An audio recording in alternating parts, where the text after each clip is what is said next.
Welcome to the inaugural episode of the Triple Single Podcast. I am one of your hosts, Connor. I've been an NBA fan for long as I can remember. Former player, former volunteer assistant at the high school level, and I am a Milwaukee Bucks fan. Whichever one of you guys can go next. Seth. It's crazy. Let's Yeah, go.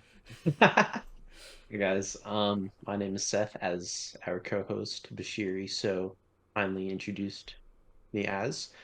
I'm a Knicks fan. I live in New York. I've been a basketball fan ever since I went to my first game in 2004, and since then, pretty much.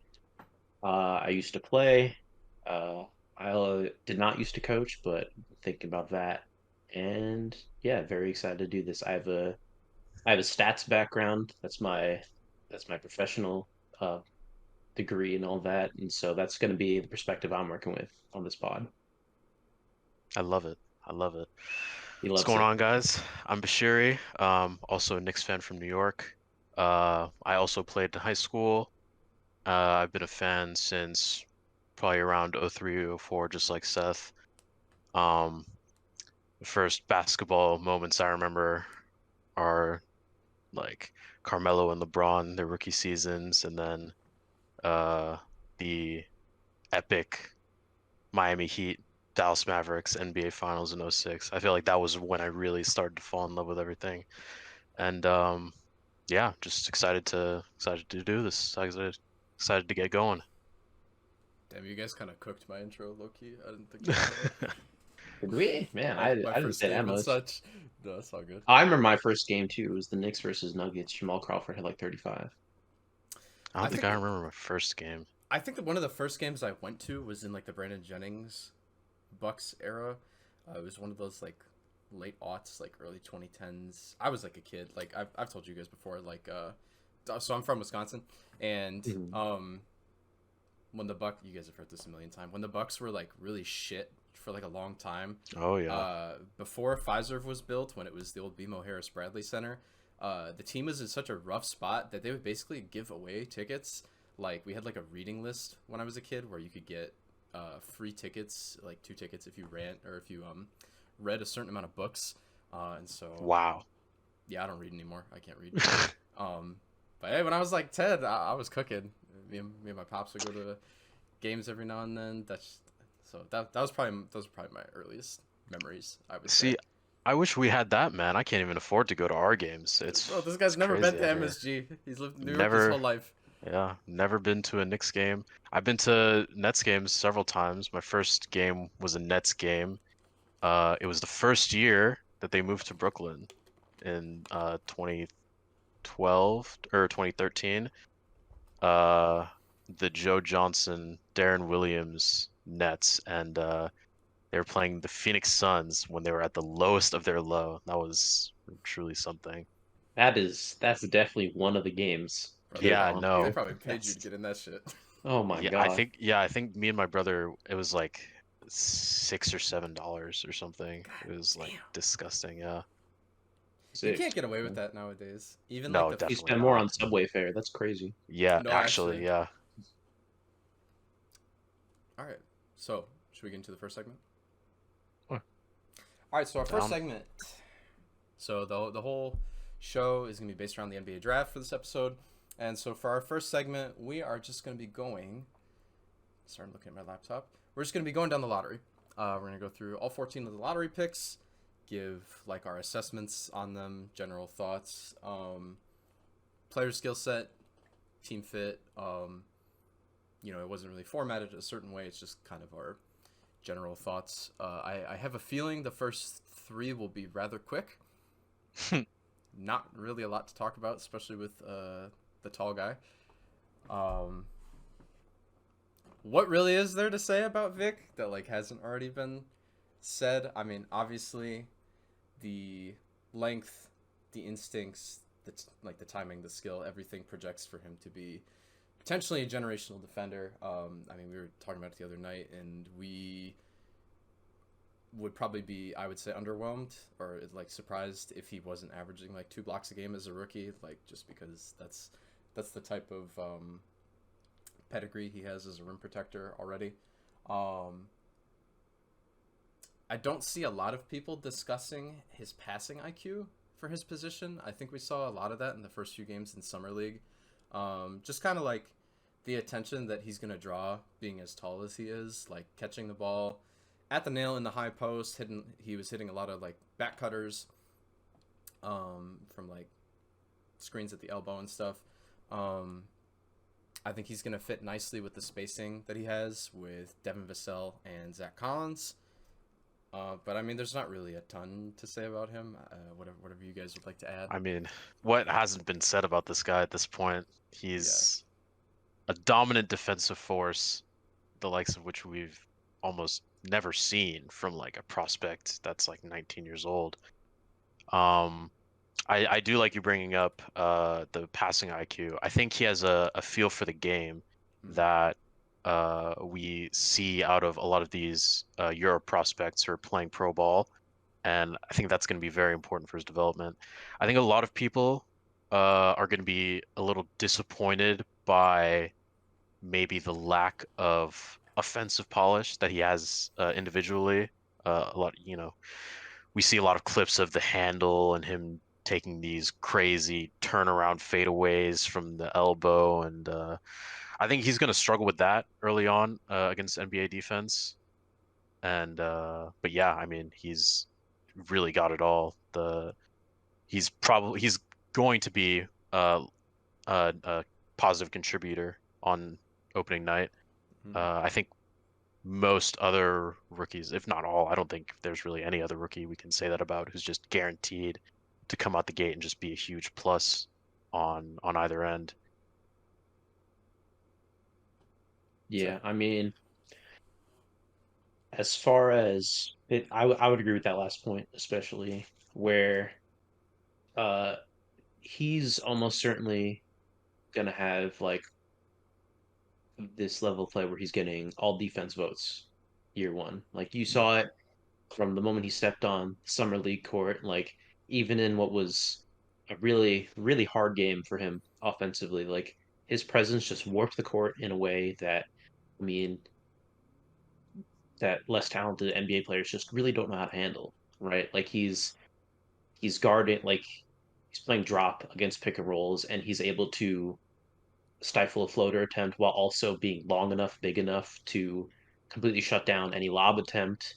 And he's like forcing guys to pick up the dribble. They're not even looking at the rim after a while. I remember I was at the Hornets. It was like 4 minutes left in the fourth quarter in that first game where they crossed 60 points. And like obviously some of that is like sure it's summer league, but that's the type of player. And the Hornets. Yeah, sure. But that's the kind of player you're gonna get. Um, I think, like you said, there might be a little bit of surprise because he did set the world on fire in that big G League exhibition. Oh yeah, right? he He did. went those crazy threes. He takes like those little runners from the left elbow. He's probably going to shoot like low 30s from three, like he did in France. But that's kind of going to be okay. Like the Spurs are going to be a lot better because of him, especially on defense. Like I said, I really do think that he's going to get all defense votes, and I think he's going to deserve it. Connor, I'm glad you brought up the passing. Like you had a couple of laydowns to Dominic Barlow that I thought were pretty impressive Oh in yeah, the first absolutely. game. And yeah, just in general, high feel, high skill player. He's going to come in and have an immediate impact. I think that's what there are a lot of players that come in and have this potential to be like the best player in the league. Like the first pick every year almost will have like some sort of like ceiling on that level, but with Wemby, the difference is the floor just because of his physical tools and his movement ability that is just so incredibly special that you don't really see that often. Yeah. All that to say that Connor, I know you did some prep for this. I did too. I have like 2,000 words in a Google document. I have 2 lines on Wemby because there's nothing else to really be said. I mean, we covered it very well, I think. So do you guys want to get into Brandon Miller? Yes. Yeah, sounds good. Yeah, and you know what? I'm gonna give Bashir the floor for this because this is his guy. Yeah, I gotta say I do really really like Brandon Miller, and I know a lot of people kind of hating on Charlotte for this pick at number 2 overall, and I'm not the biggest fan of it over Scoot Henderson, but I think a lot of people are really overlooking the upside that Miller has. He's a long 6'9" forward with excellent shot making upside. Like he makes shots through a lot of coverage despite having a pretty low release. He has deep range. He can shoot NBA threes already. He's flash to handle. He can pass. A lot of times on this Alabama team, he was running point forward. He has good defensive instincts, even though he's not really quite there on that end to where you would expect his ceiling to be as a long 6'9" guy.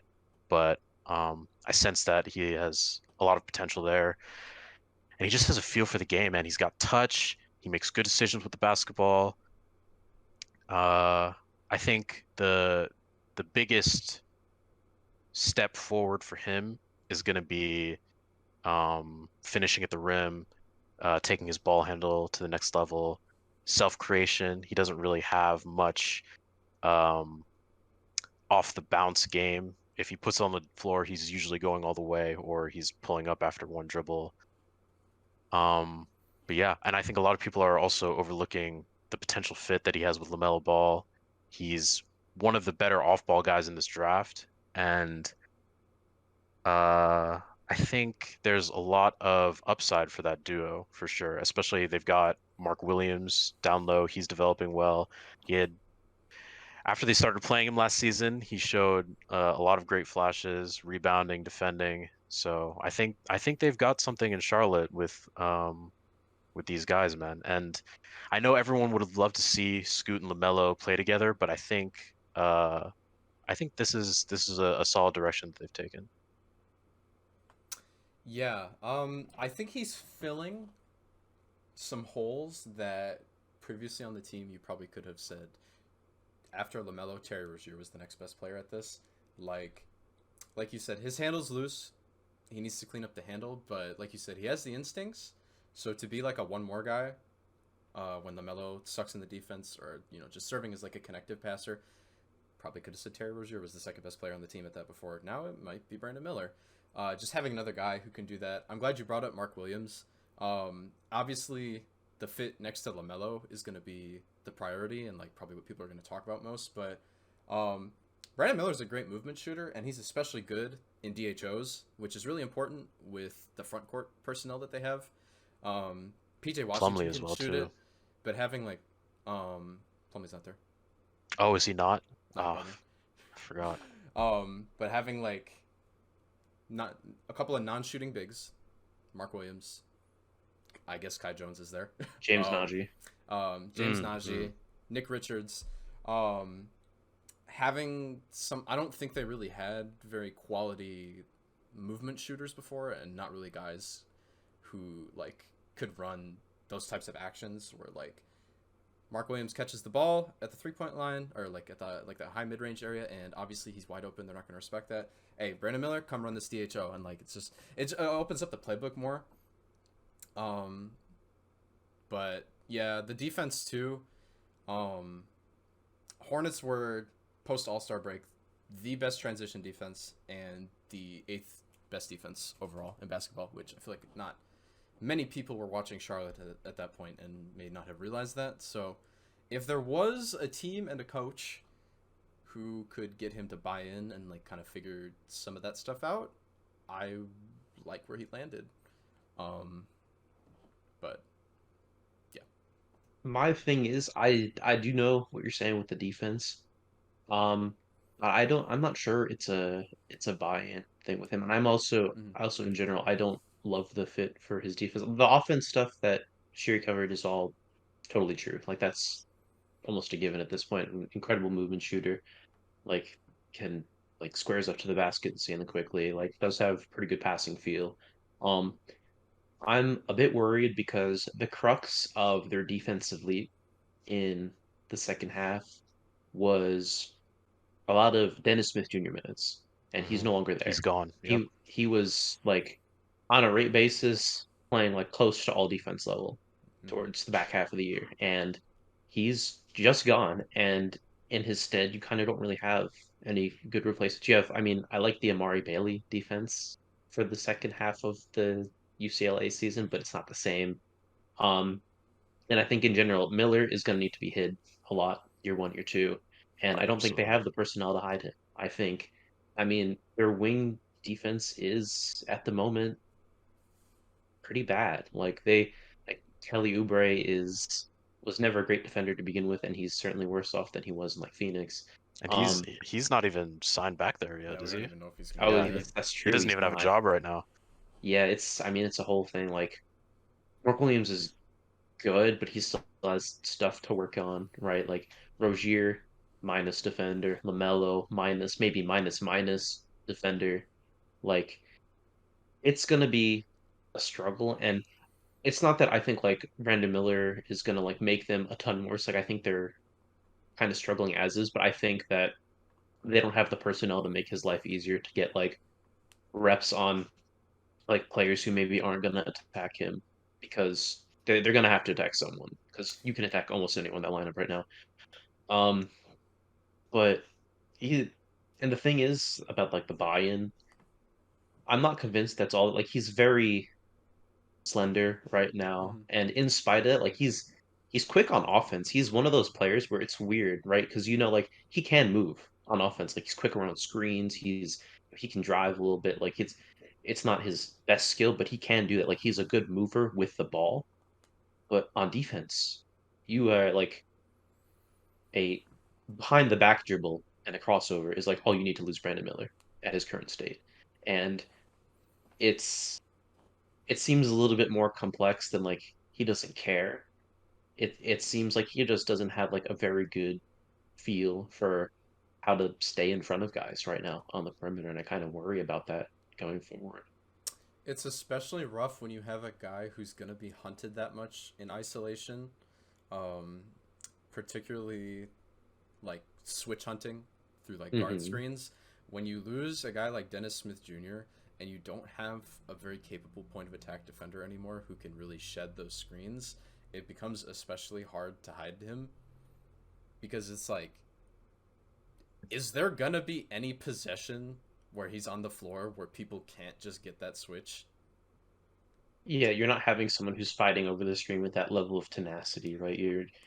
Like Dennis Smith Jr. was not exactly Drew Holiday to begin with, but he was, he's someone who he can get back in the picture as like a chaser, and like provide just that extra little bit of pressure on the recovery that, you don't feel as confident going straight at Brandon or whoever it may be. And now it's LaMelo Ball. Yeah, I Like mean Yeah, I do LaMelo's like gonna be on LaMelo, those screens and now. like the thing is, like I like LaMelo, and I don't think he's like cooked offensively, but he's one of those players where he almost tries too hard. You know what I mean? On defense, like he finds himself very frequently like over rotating out of position because he's trying to go 110%. He's not lazy, but it kind of ends up being a similar He's not level lazy, of but he's not evil. smart. Working hard and not smart. Yeah, he's like rookie year Emmanuel quickly in that Yeah, regard, kind of. yeah. But yeah, I I still think Brandon Miller will be good on offense. Like I think he's really ready to contribute on that end, and he's gonna put up some nice numbers shooting the ball. Like I think like if he starts, we're talking like 7, 8 attempts from three per game on like above average percentage, I think. Him and Um, Lamelo in transition is about to be so disgusting. It is, yeah. He's gonna be because that's something they were kind of missing a little bit is a guy who is like able to leak out to the 3-point line on transition and actually like have that be a worthwhile decision. Hmm. hmm Because that's I mean transition spacing is something that's not really brought up, and not a ton of players are comfortable or feel like they're justified, I guess, in occupying the line in in like a transition scenario, and that's definitely something that he feels comfortable at, he's good at, and that he will excel from day one. Hmm. Totally agreed. I mean, that's kind of for this core going to be really the make or break point. Can they figure out um, physically, but also mentally, the defense aspect of things? Because we've seen that Lamelo, he can do good things defensively. It's just not there all the time, and there's Mhm. so many mistakes.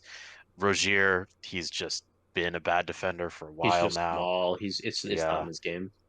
I mean, they've got I don't know, their rotation is not looking great. We're going to talk about him later probably, but Nick Smith, that's not going to look good.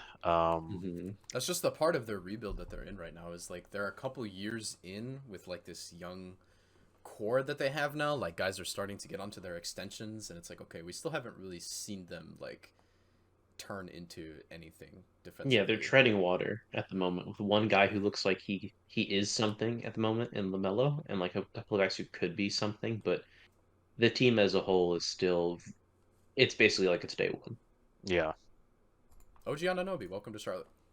Oh my goodness. Scoot Henderson.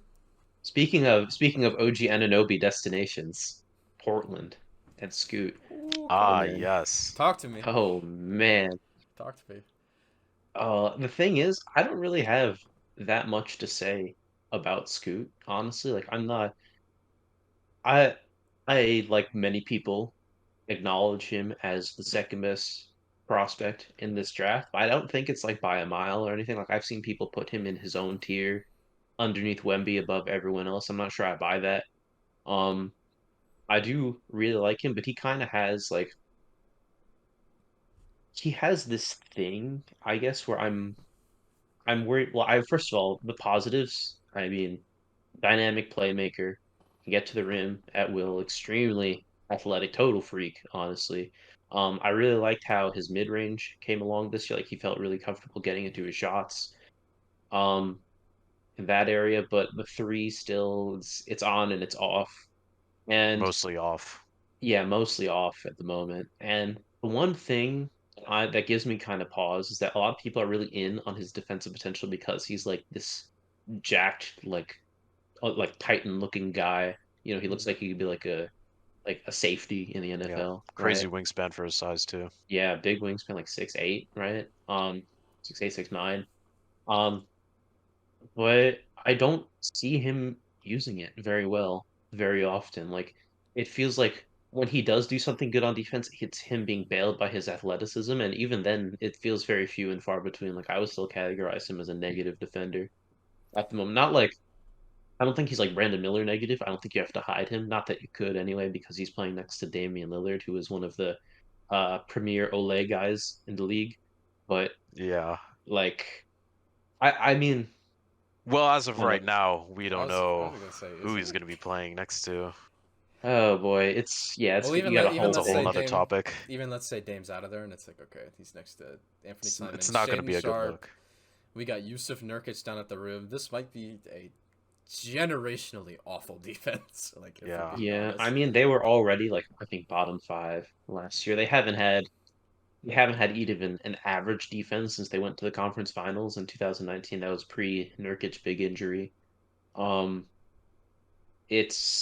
it's gonna be a hard time for him, and I hope he can put it together. But right now, I see in him defensively what I see like a lot of the people. It reminds me of the conversations around young Russ in a way where the athletic tools are just so there. It has to translate to good defense, right? And it's like, I mean, it doesn't have to, is the thing. Like, it can, of course, it Personally, always can, but I just watched 32-year-old Russell Westbrook fuck up Devin Booker in a playoff game. But no, I mean, he no, you're did right. do that. But that's after like 10 years of not really being much to write home about on defense, He after has that all the being part of tools. his calling card as a prospect. Yeah, So no, I get you. Yeah. it's, I'm, I mean, I'm not low on Scoop, but I think I am lower than most people are. I still think he's number two, but I don't think it's like scooting in the field. You know what I mean? Hmm. Yeah, I don't think he's like super clear of Brandon Miller like some people were saying. I think maybe earlier on in the collegiate season, in the Ignite season, that was like a pretty fair thing to say, but I wouldn't say that anymore. Um, Hmm. Important things for him. The pull up is very real. It Like you is. said, the ability to just be knocked down in the mid range like that, off the dribble, snaking through screens and stuff. Like with his first step, like that's just a very important thing that has come around. The off the dribble threes are serviceable for what he is. You always want to see that improve. The catch and shoot is just not. It's very not there. Um, so yeah, I mean, obviously you can say about basically any player. You need to improve behind the 3 point line, like, Yeah. but that's just gonna be a limiter for him. And then yeah, I mean, all the defense stuff. Obviously, not a good point of attack defender. Is like, again, serviceable in isolation, but he's not a guy that scares me so much. Like, until they can get off the Nurkic contract and he's just playing there, like the idea of being able to put Scoot Henderson and Yusuf Nurkic in one action, like in a high pick and roll, it just sounds absolutely disgusting.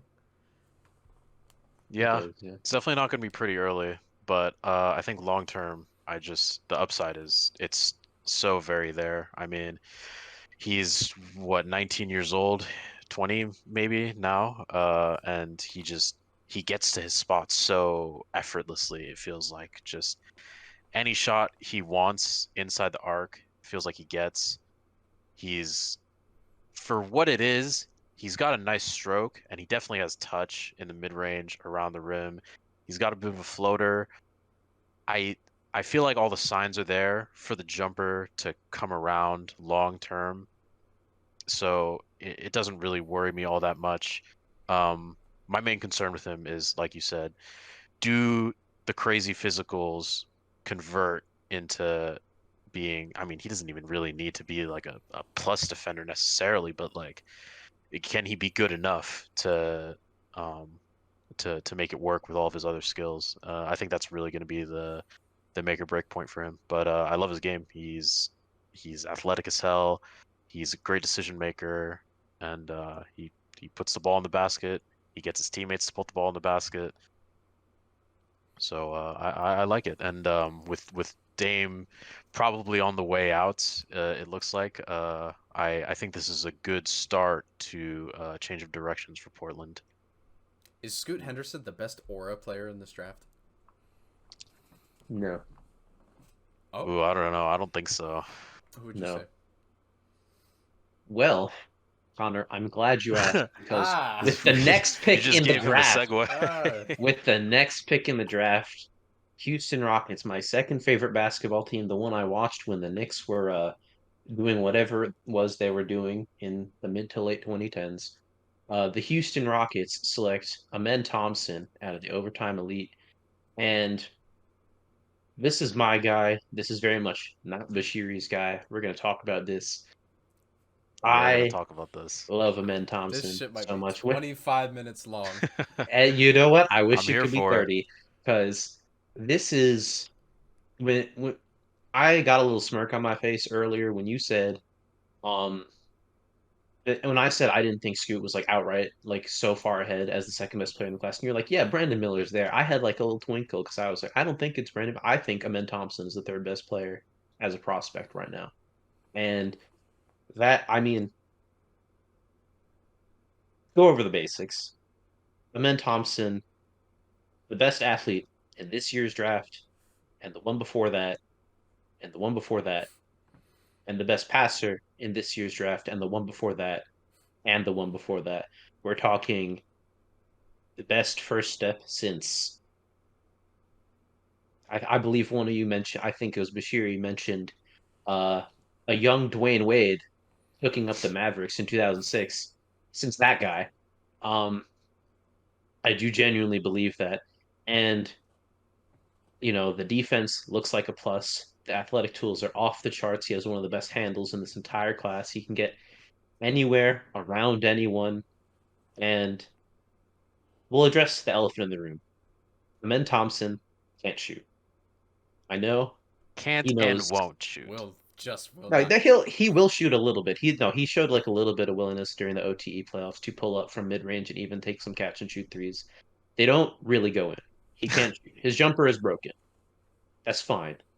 I think that's okay because during the pre-draft process and even the post-draft process, I've seen on Twitter you're looking at the evolution of it and it's changing and it's looking less and less awful by the day. But I'm not here to be an Amen Thompson jumper truther because I frankly don't really care if it comes along or not. I don't think it needs to. I think he is so incredibly broken as a creator with his dribble, with his first step. He is, again, the best passer in this draft. I think it's kind of by a lot.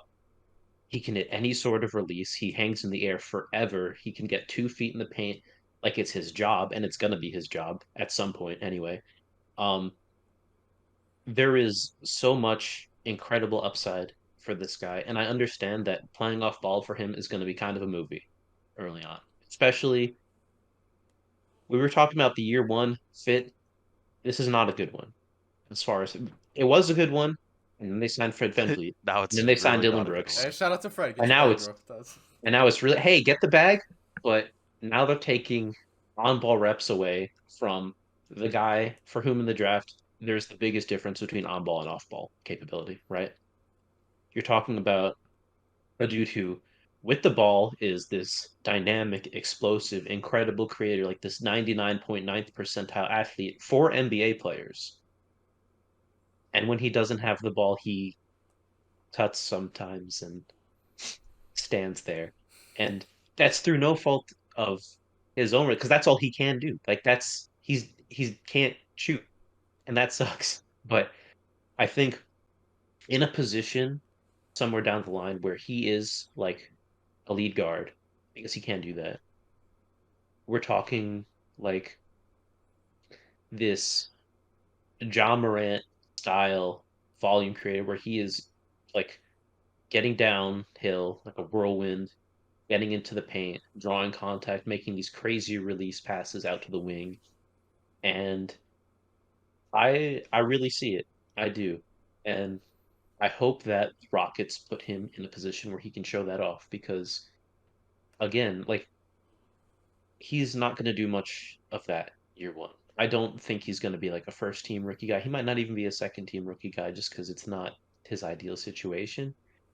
But I think he's incredible. I think he's his combination of skills is just so incredibly rare and has this potential to be like unguardable. And I mean, the aura, Connor, the aura, it's there. Amen Thompson, incredible name, lovely name. He does It have a rings great name. bells. Obviously, It's he has a great hooper name. name, He has a hooper name. great name, 45-inch vertical or whatever the hell it is. Like that's an aura pick right there. That's my aura guy. I mean, yeah, like his skill set really has never been like a big question outside of like the outside shooting. Like, I mean, this guy's a fucking freak. 74% at the rim overall, damn near 60% in the half court. And you know, you talk about with the lack of the jump shot, people packing the paint on him. He's a very creative finisher. Like, there's tape of him. I literally went through and I wrote down every move that I saw him make, and it just grew and grew and grew. It's like we got hop steps, the euros, spins, half spins, through contact, low gathers, double clutch, the changing of hands. Like when you talk about people packing the paint on a non-shooting guard, like he really does still just have like the physicals and the creativity to like sidestep a lot of that stuff. So I don't think he's gonna be like this liability that people think he might be on the offensive side of the ball due to his lack of shooting. It's just like you said, like the question for me really is just like the situation that he's in because Fred is there on big money and for a long time. Mm-hmm.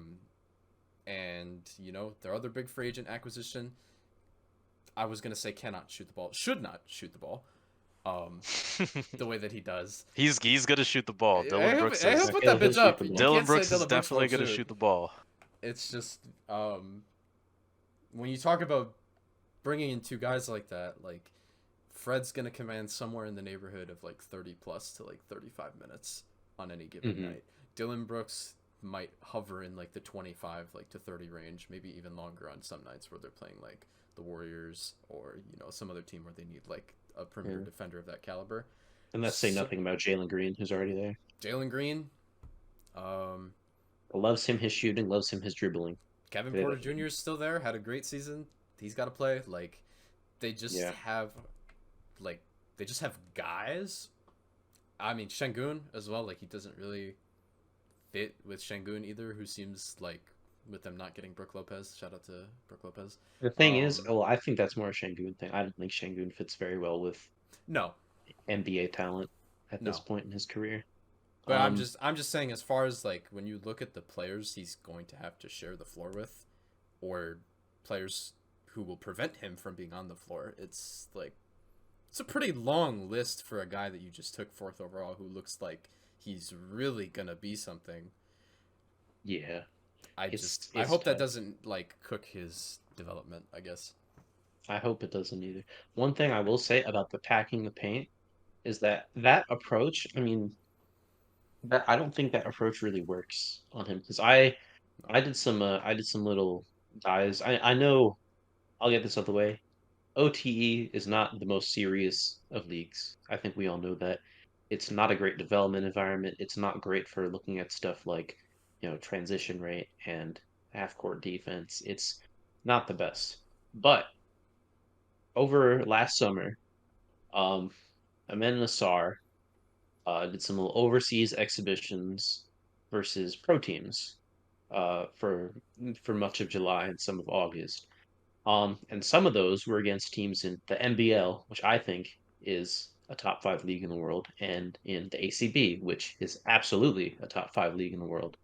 And they looked right at home. There were some games where Amen was actually the best player on the floor versus like Spanish league pros, and he was getting like I think his average for that little stretch there was 17, 6, and 4, well above 50% from the field.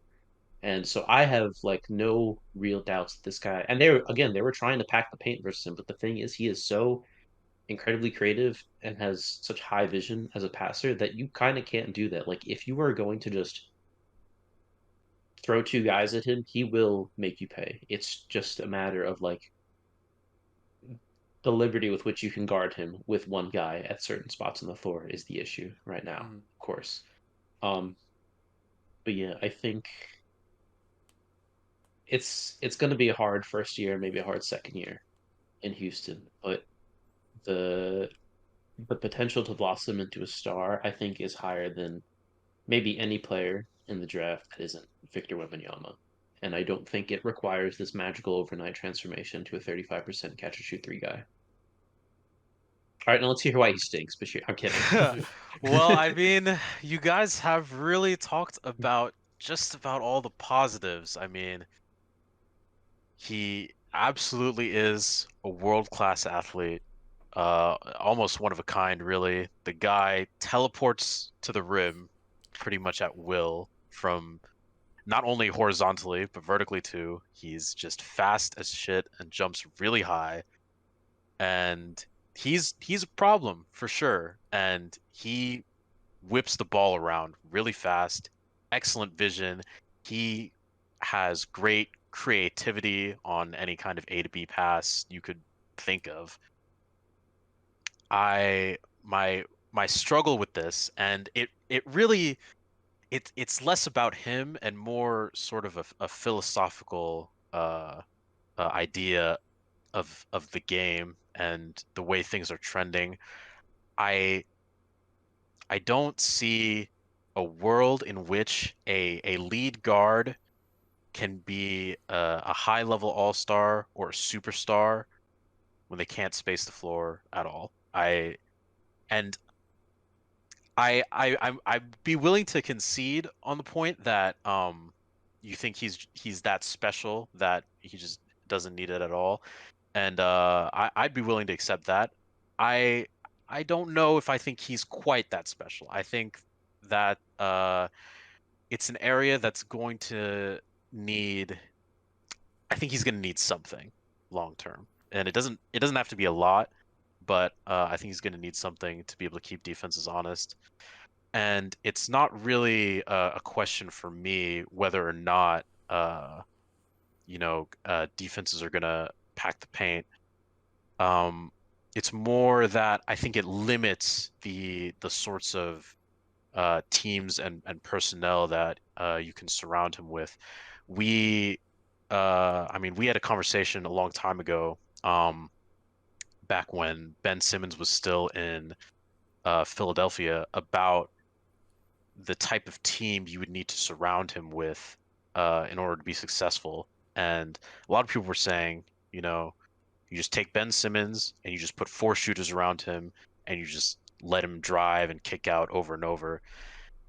And I don't think that's really a recipe for success in the modern NBA. I don't think you can just have a non-shooter just drive at the rim over and over and just kick out to guys. I don't think you can build a successful offense around that. I think you require a lot of movement.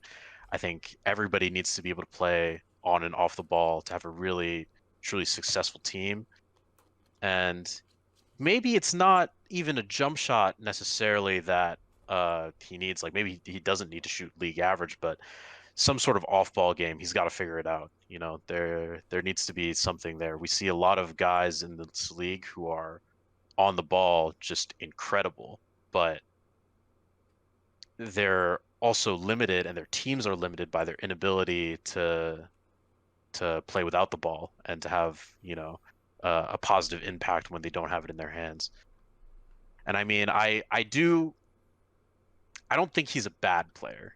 You know, he's obviously not a bad player, but I think there are definitely limits to that superstar ceiling you were talking about.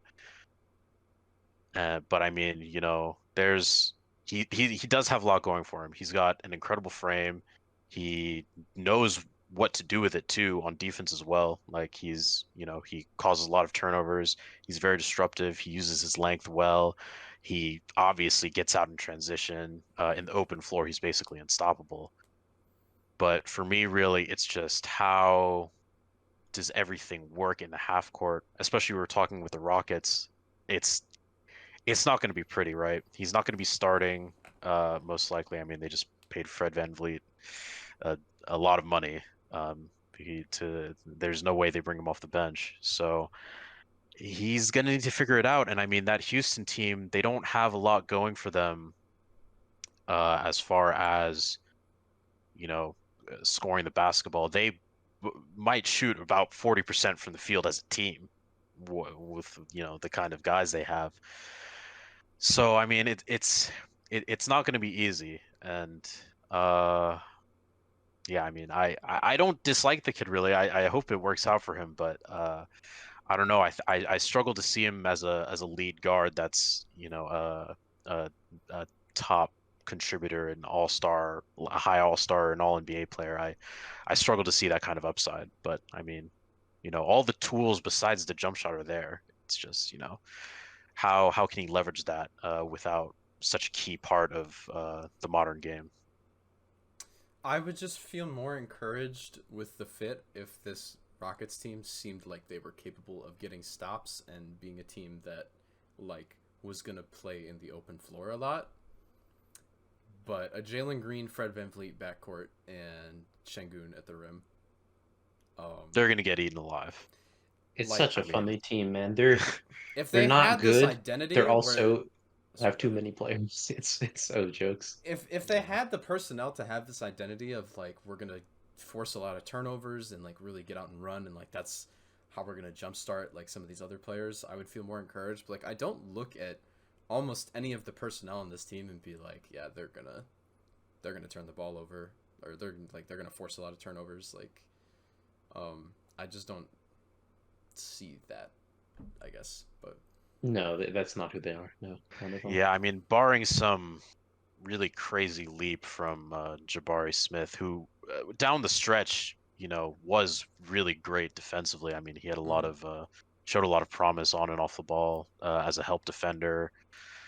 But I mean, I don't know the rest of their roster, and especially with Şengün in the paint, it's not going to be good. And I think we all know it's not going to be good.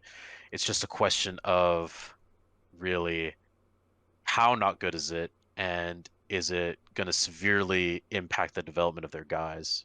But I mean, they've got a lot of promise. You know, I mean, Eamon, he's got a lot going for him for sure.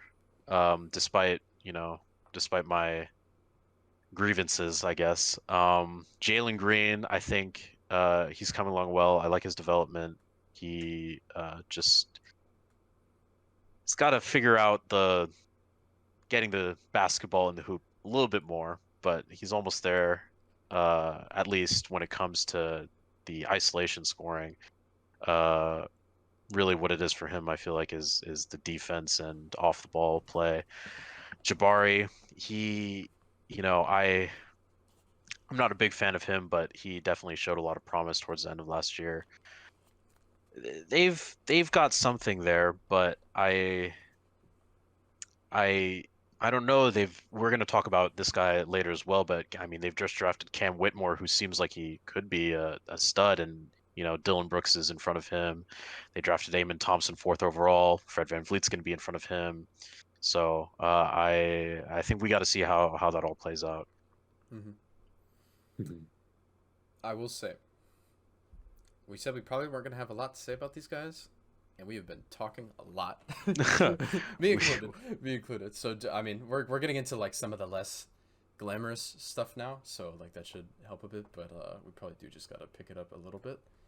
But no, I mean, I think the conversations being had are productive and very accurate. Mm-hmm. So now to the better Thompson twin.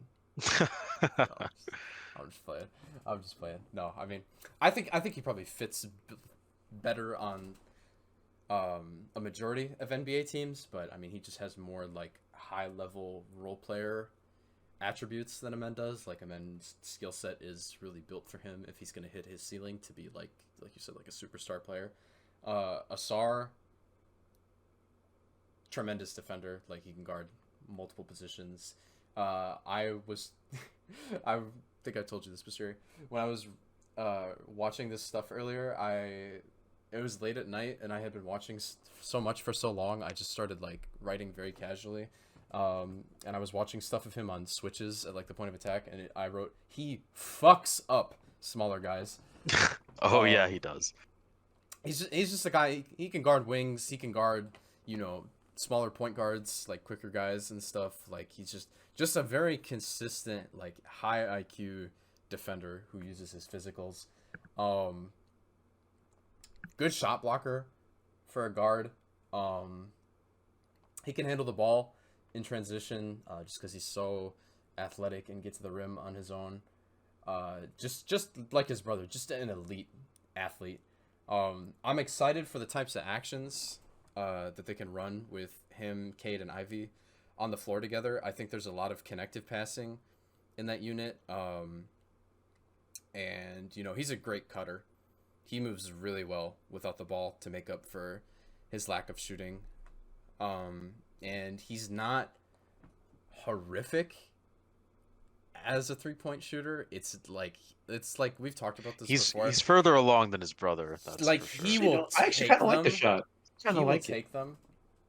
Yeah, I don't mind it at all. He did have a really good. I think it was in the playoffs in OTE. He shot like 38% from three.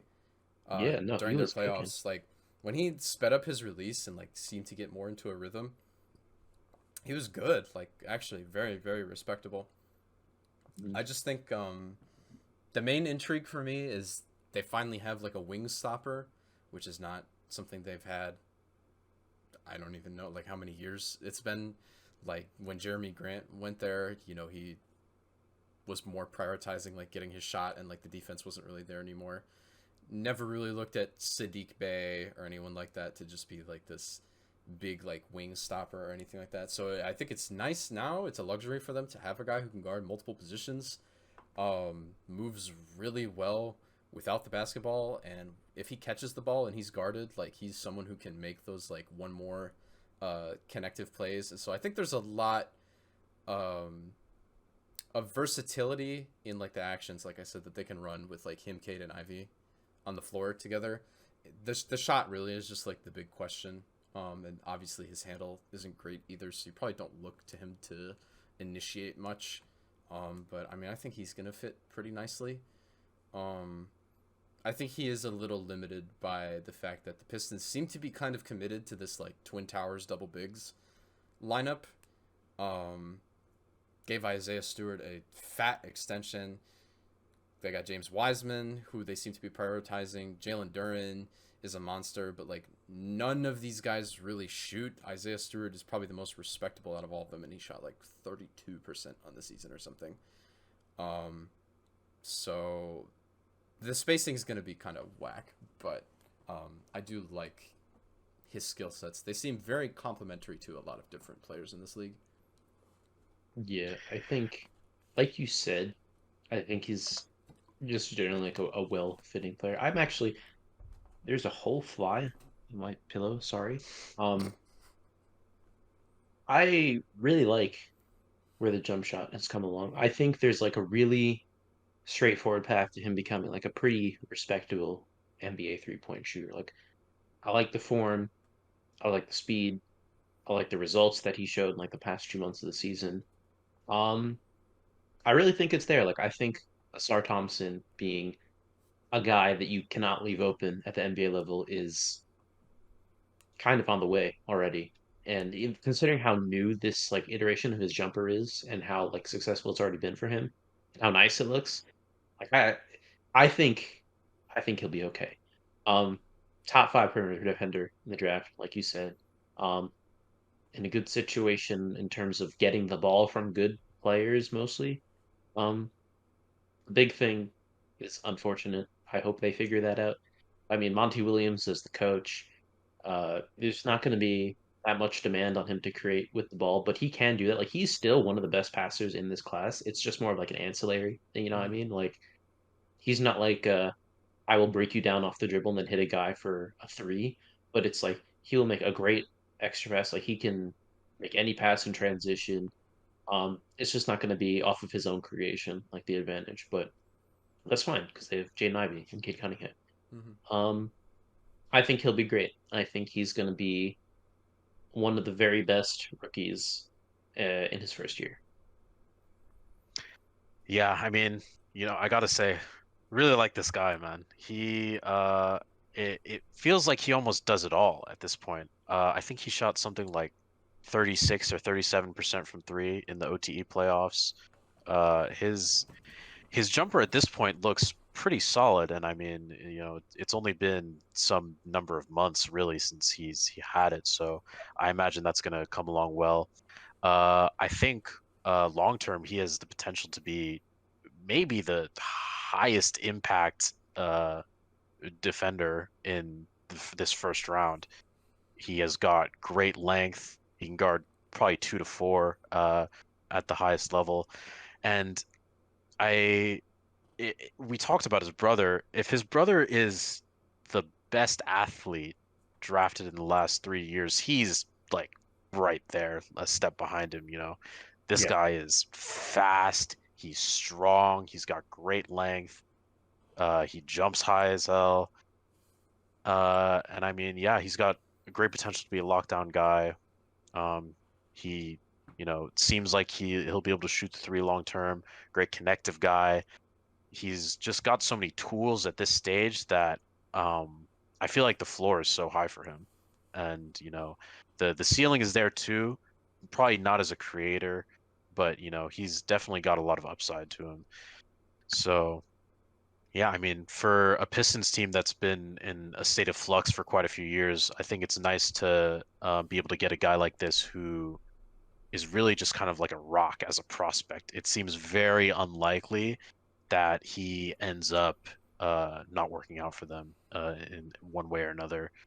Uh, but yeah, he's pretty likely to carve out a role, no matter what he's given. I feel like, which is going to be great for a guy who's playing next to two really high on-ball guys like Cade and Ivy, um, who are also maybe not great on the defensive end of the ball. So yeah, but I do love this pick for the Pistons. I think this is probably the exact kind of guy that they needed here. I would agree with that. Mr. Anthony Black. Ah, yes. I love tall point guards. That's like one of my favorite archetype of like prospects. Like I love just tall dudes who can see the floor, handle the ball really well. I mean this guy, like, he can make any pass. He's a great playmaker. Just sees the floor completely with his height, and really has the acumen like to run an offense. It's probably not a hot take to say that he is the best point of attack defender in the draft, except for maybe Cason Wallace. or he's certainly up there. Um, Fun fact: so he was third in the SEC in steals per game with 2.1. He was one of 6 players in the SEC to be top 5 in multiple counting stats, with 2.1 steals per game and 4 assists. He's got great hands, gets a lot of deflections on the ball in the passing lanes where the IQ really translates. He can guard 1 through 3 very well. The processing speed is there, which is usually something you kind of look at when you see rookies who have playmaking talent. It's usually like the processing speed tends to be a problem, just like how much faster the game is at this level. But I think he's got it really. Crafty interior passer. He's going to play really well with Wendell Carter on the floor. The 3-point shot, it's tough. 30% from 3, 32% on catch and shoot attempts. They already have Markelle Fultz, who is like in a similar mold of him, and also just like cannot shoot like that well from outside. So it's just a matter of putting the right personnel around him to succeed. But I mean, as far as like creating for others, like this guy really has like the full package. I think he just has to become a more consistent scorer. So I've got to say, I've got my draft notes pulled up here, and I've got them all color coded based, on a vague estimate of how much I like the pick or not, from green to red. And Anthony Black at number 6 overall to the Orlando Magic is the first pick that I have with an orange rating.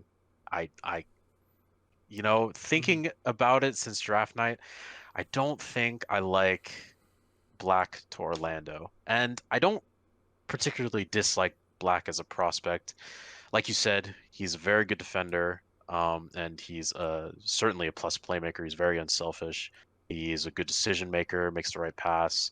He can get out in transition, make outlets. He's got all that.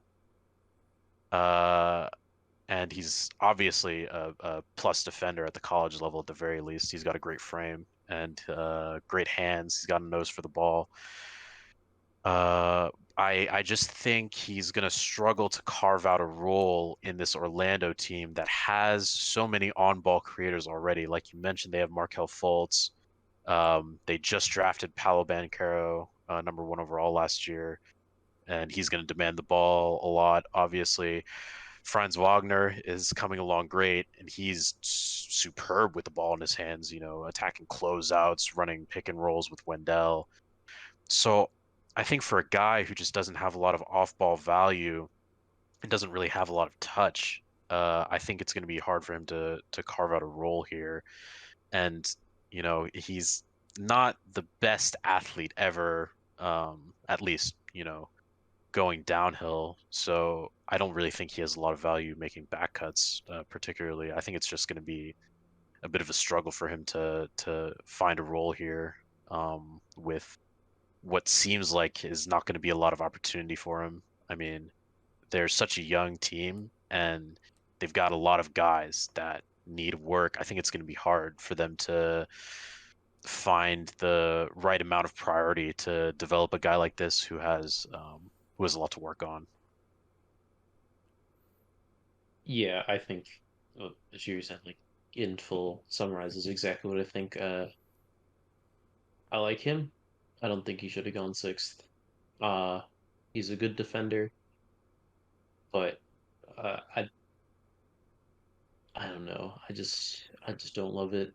I don't think he fits in a hybrid role very well at this point, and I think that's kind of who the Magic needed.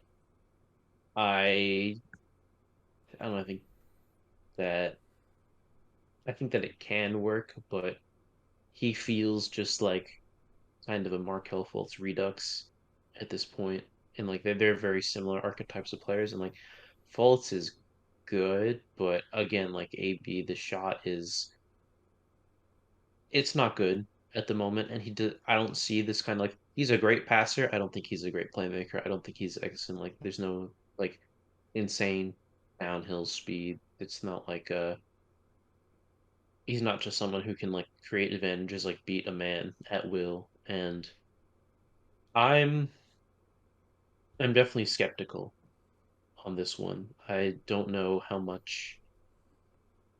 I think if I were to make a nice little color code for my own thing, I probably also would have like a little, orange on thing, which is cool. I like orange, but not the not the one I would go for, I think. And speaking of picks that I know the intelligentsia of the Triple Single podcast don't really rock with at their drafted slot. At 7 overall, we have, I think, the first real big surprise of the draft, because I think a lot of people knew Brandon Miller was going to. It was just kind of like a Miller or Scoop, but it wasn't like a crazy thing. Bilal Coulibaly, 7. Man, oh Um, man. They just did the Wizards thing, bro. Like I'm happy they finally blew it up and like they have a new regime kind of like restructuring everything in there, but then the first thing that they did when they took over the new team was they traded Bradley Beal, good, and then they just did the Wizards thing where they just like took this guy who I don't personally see it. I understand the allure of like we don't really have anything right now. Like we have Tyus Jones, we have Jordan Poole, who are like cool, but then after that it's like Kyle Kuzma, and like he's probably not going to be there long term, even though he just signed that contract. Like I would expect him to probably be on a new team in like a season or two. Is Daniel Gafford the fourth best player on this team? um, Could be. Exactly. So like I understand the want to like we don't really have much here right now. We could really use if we took this like sleeper guy with all this upside and he just turns out to be magnificent. But also at a certain point you have to think about like we just need like guaranteed like talent. Like we just need good basketball players. And Bilal just like lacks a lot of skills. Like again, we were talking about this the other night. Like when you just think about like the volume of like basketball skills that he will have to learn to like be a productive role player and like play next to some of these guys, it's a lot to ask of a really young guy.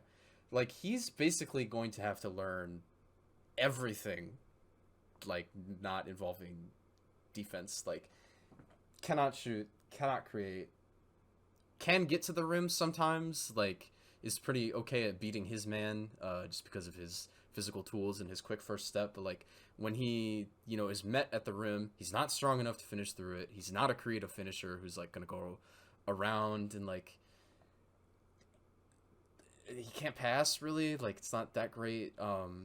I think he has IQ tremendous defensive IQ, and the frame is there, and he's a very talented multi-positional defender. I just don't. 7 is just really high for a guy like this. Like it's really not him. It's just more like him being taken this high that bothers me. Like I don't know. Like this was a pick I would like if it was in like the 20s. Yeah, this unfortunately gets the first red grade on my little color coding here. Not a fan of Bilal to Washington at 7, man. I gotta say, and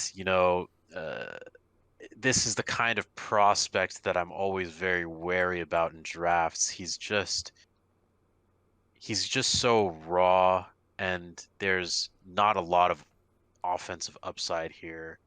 Um, like you said, he's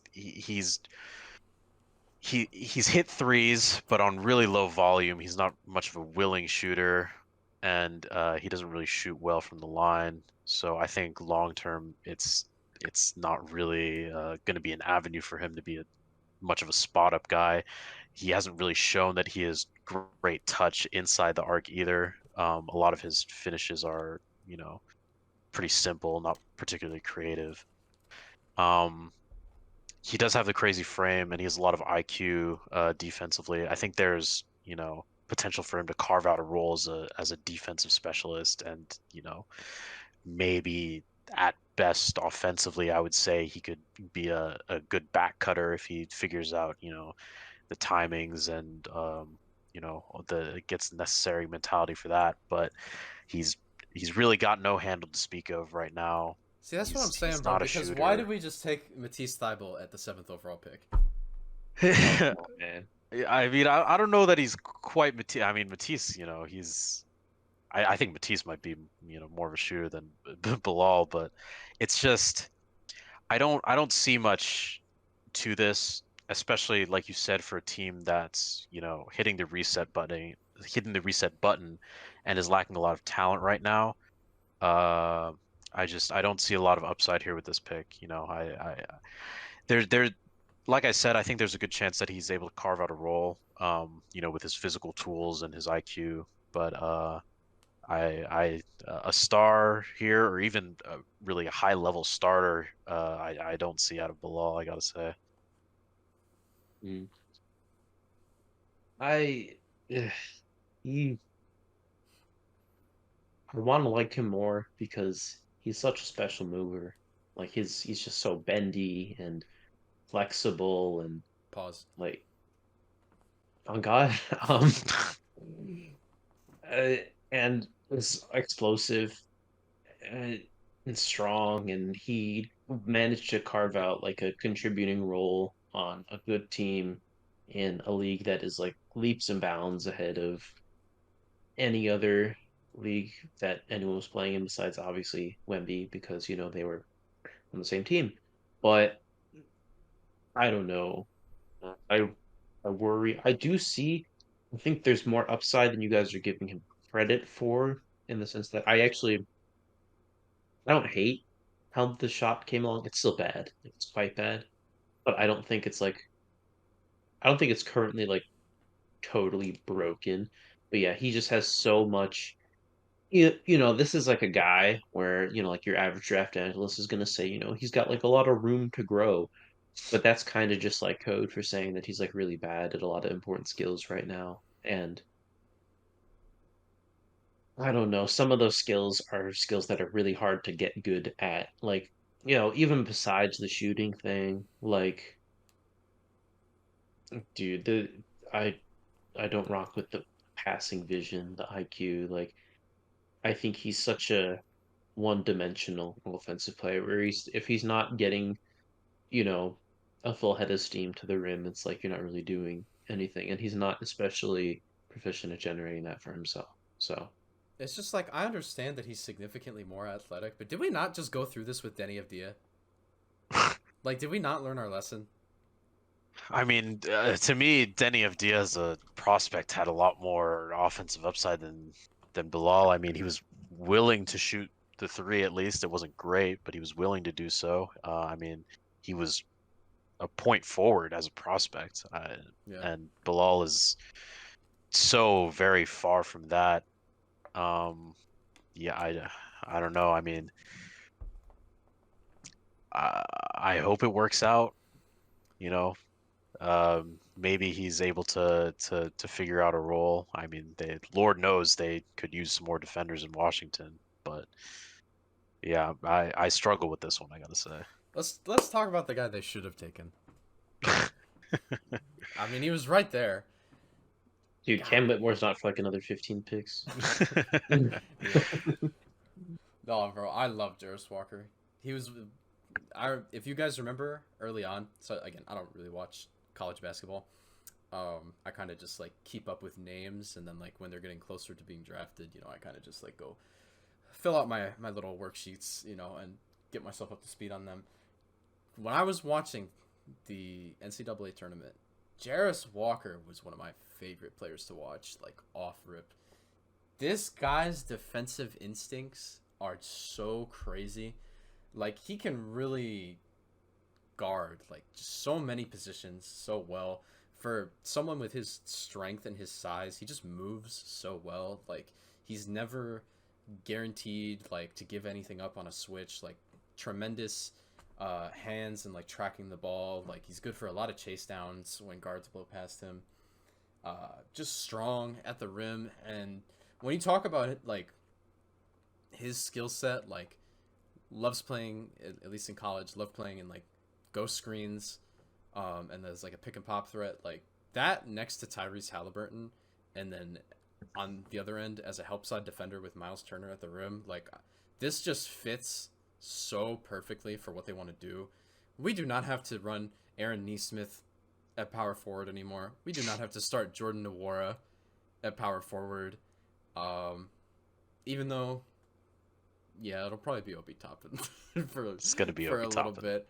I really think, give it like 15, 20 games, I really think Jarris is just going to be too good for them not to start him. Like, this guy's, like, tremendous. Like, just the two-way ability that he has, like, with the personnel that they have, like, it's going to be seamless. Good connective passer, too. Yeah. Like the IQ is just off the charts for Dude, someone in his position. Like, he's just, I love the fit. I'm so excited for Tyrese Halliburton to have a new pick and roll partner because I like Miles Turner, but that's not really his strength. You know what I mean? No. And Jarris Walker, I'm not like the highest on him, but one thing that I do totally see with him is like you said, the little connective passing. He's like, you know, the little touch passing. He's got vision. He's like a little short roll guy where I mean he's got a nice floater, which I am a little worried about that because it's kind of born out of necessity because he's on the smaller side for how he likes to play and he's not a Mhm. huge finisher or like explosive. He's one of those guys where he's like the reverse. He's explosive defensively, but he doesn't explode to the rim, funnily enough. Yeah, But he's more of a play finisher. He really needs it kind of given to him. yeah, yeah, but no, I mean he can make like quick decisions, like correct decisions out of the short roll, which is nice. The jump shot, he shot it pretty well at Houston. I don't know how much I believe in it because the form is a little iffy and the free throw is bad and has been bad since high school. But I do like that. And obviously, you're here for the defense. It's the help side rim protect, like you know, coming off of a non-shooter to erase a shot. That's his bread and butter. He's going to be good at that from day one. I have no, I have no doubt that he's going to make the Pacers defense better. It's just a matter of how much better because he's also pretty movable on the perimeter too. But I kind of question how he'll do with no Miles Turner because Miles Turner is already kind of like he is a good player and good on defense, but he can fall into like some block merchantry where he chases blocks, gets put out of position, doesn't have the greatest rim differential or rim deterrence. It's a lot of volume block numbers, but the defense is not like so much better for wear because of him. And Jarris, I think, is just a little too small and he's a very he needs like a little bit of a runway to do his blocks thing. Like I don't think he's good at just like standing and going straight up and erasing a shot or deterring a shot or whatever. Um, and I think that's I know a lot of people are like super psyched about his ability to play like a small ball five as a dude who can shoot that isn't Turner. But I think he's more just gonna be more like a true four, and there's nothing wrong with that. I still think he's gonna be good.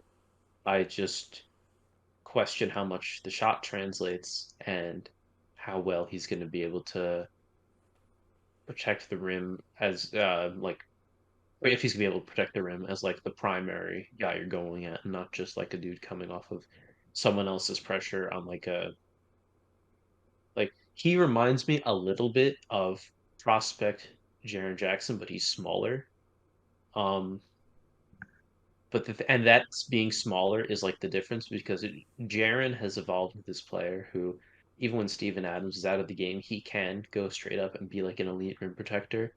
And I think for Jarris to really truly reach his ceiling, he's gonna need to find a way to bend that 6'8" frame into being able to do the same thing. Yeah, all very true. I gotta say, I'm a big fan of this pick. I think Jarris has the potential to be the most versatile defender in this draft. He can defend inside and out. He's got great foot speed, good leaping ability. I think he can really stretch it. He can be a 2 through 4 or 5 defender. He's got some offensive upside as a roll man and on the offensive glass. And this Indiana team has been a team that struggled with rebounding for sure. And this guy competes for box outs. He's got great motor. The shot, I feel like long term that's going to be something that needs to be figured out. But I do like that he's shown a willingness in college to shoot the three, and it's gone in enough that you can feel a little bit hopeful about it. Um, like you said, Indiana's been looking for a really good forward for a while now. I mean, Sabonis and Turner didn't fit great together, and I think this is potentially the fit they were looking for.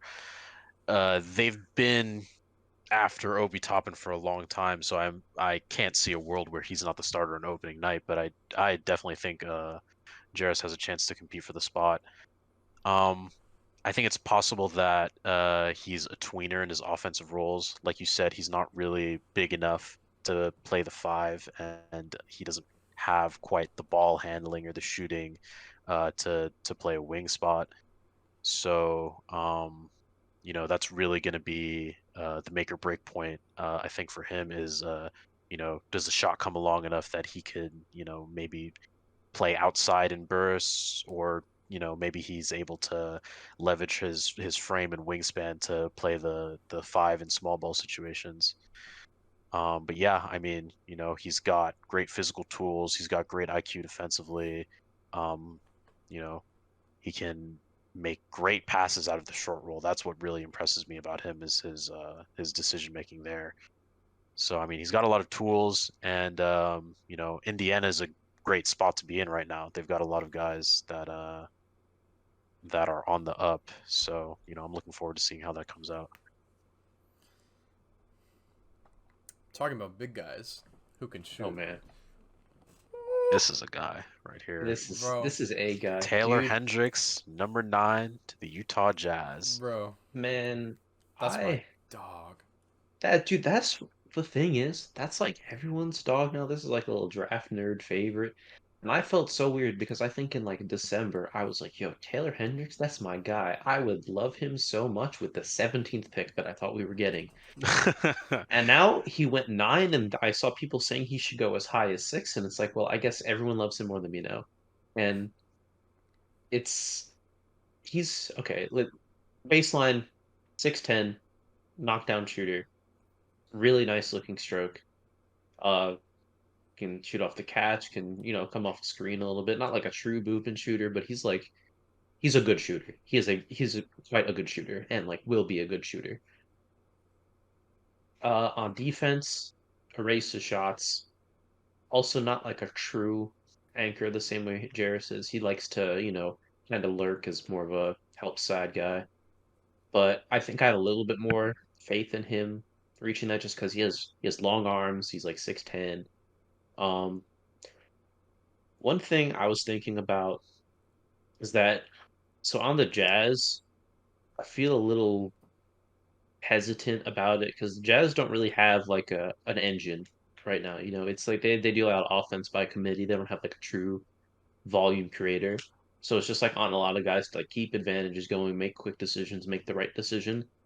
That's not really his thing, honestly. Like he's not like you pass him the ball, he needs a little bit to process at the moment. And that's okay in certain team environments, but I think in the Jazz it's gonna like add some molasses at the moment. Like the wheels are gonna be ungreased when you kick it to Taylor Hendricks, and that's just who he's gonna be for a little bit. But I mean, I do like it. I think the small ball five potential is there. I think he's going to be a good shooter from day one. I think the defensive impact is going to be at least neutral, if not positive, out of the gate because he's built long, can jump, can block. He's got pretty good discipline too. Like he's not like a jump out of his shoes guy after one fake. Um. So yeah, I'm pretty middling on the pick. I think it's fine. I just think offense might be a little bit of a movie for him year one. Yeah, I like that you brought up the system that they've kind of had since Will Hardy took over. I think he will benefit if he is the one catching the ball at the end of those actions. Like Yeah. I think having so many people who have played in that system for a year now and like have an understanding of like how to move the ball around for him is going to really benefit him. I do agree though that like you said, if he's now suddenly going to be put into those positions to like you said, keep these advantages, I need to make this like very quick process in my head. He just hasn't really shown that. but no, there's not really much you didn't say. That's my guy. He's weak as hell at the rim, but god damn, he can shoot it. Like 44% on layups, 39.4% on catch and shoot jumpers. Like that's wild, but he's fun. I think Jabari he's- Smith Jr. cosplay. no, actually, like, um, there is a lot of competition in the front court in Utah. Yeah, that's kind of the thing. I feel like he's very. He seems like he would want to occupy on offense a kind of similar role to Lowry, but that's like far and away their best player, so it might come with some growing pains. Yeah, I mean, I'm a big fan of Taylor Hendricks. Like you said, wanted him on the Knicks when I thought, we would have a later pick, and then when I thought we might have the Mavs pick at 10, I wanted him there. But, we didn't get the Mavs pick, and he went 9, so it never ended up mattering. I think he's one of the highest floor guys in this class. I think he's got elite two-way 3-and-D upside. He can guard in multiple positions. He can guard inside and out. He's rangy. He's athletic. The jumper is smooth as butter. He's got great range. Got NBA range. I think he's got some pretty good downhill foot speed. I think if he's able to figure out the touch around the rim and maybe leverage his size a bit better, I think he could certainly be a closeout attacker. He's, like you said, he doesn't really have any sort of a handle. He's probably not going to be any kind of creator long term. So I think that's really going to limit him from a star plus upside. But I think out of anyone in the draft, he has as good a chance of any as being a really good starter for a long time. And I don't know. I mean, I think you're right about the front court spots being very competitive in Utah, but I think it's possible that they get him in at the 3 and he plays some minutes there alongside Kessler and Laurie. And even in a lineup with maybe Laurie at the 5, he could slot into 4. He's a help guy, and that would really help alleviate a lot of the defensive issues that they've been having with Laurie in smaller lineups. So I really like the pick for the Jazz. I mean, I don't really see any way he flames out or anything. Like we've all said, he's great. So I'm really a big fan. I just hope he doesn't lose minutes to John Collins. Yeah, He will. yeah, he will. All good. Moving Cason on. Wallace. And high Casey floor Wallace guys. at number 10. Yeah, No, speaking of high floor guys. No, because let me talk my shit, bro. I think Casey Wallace.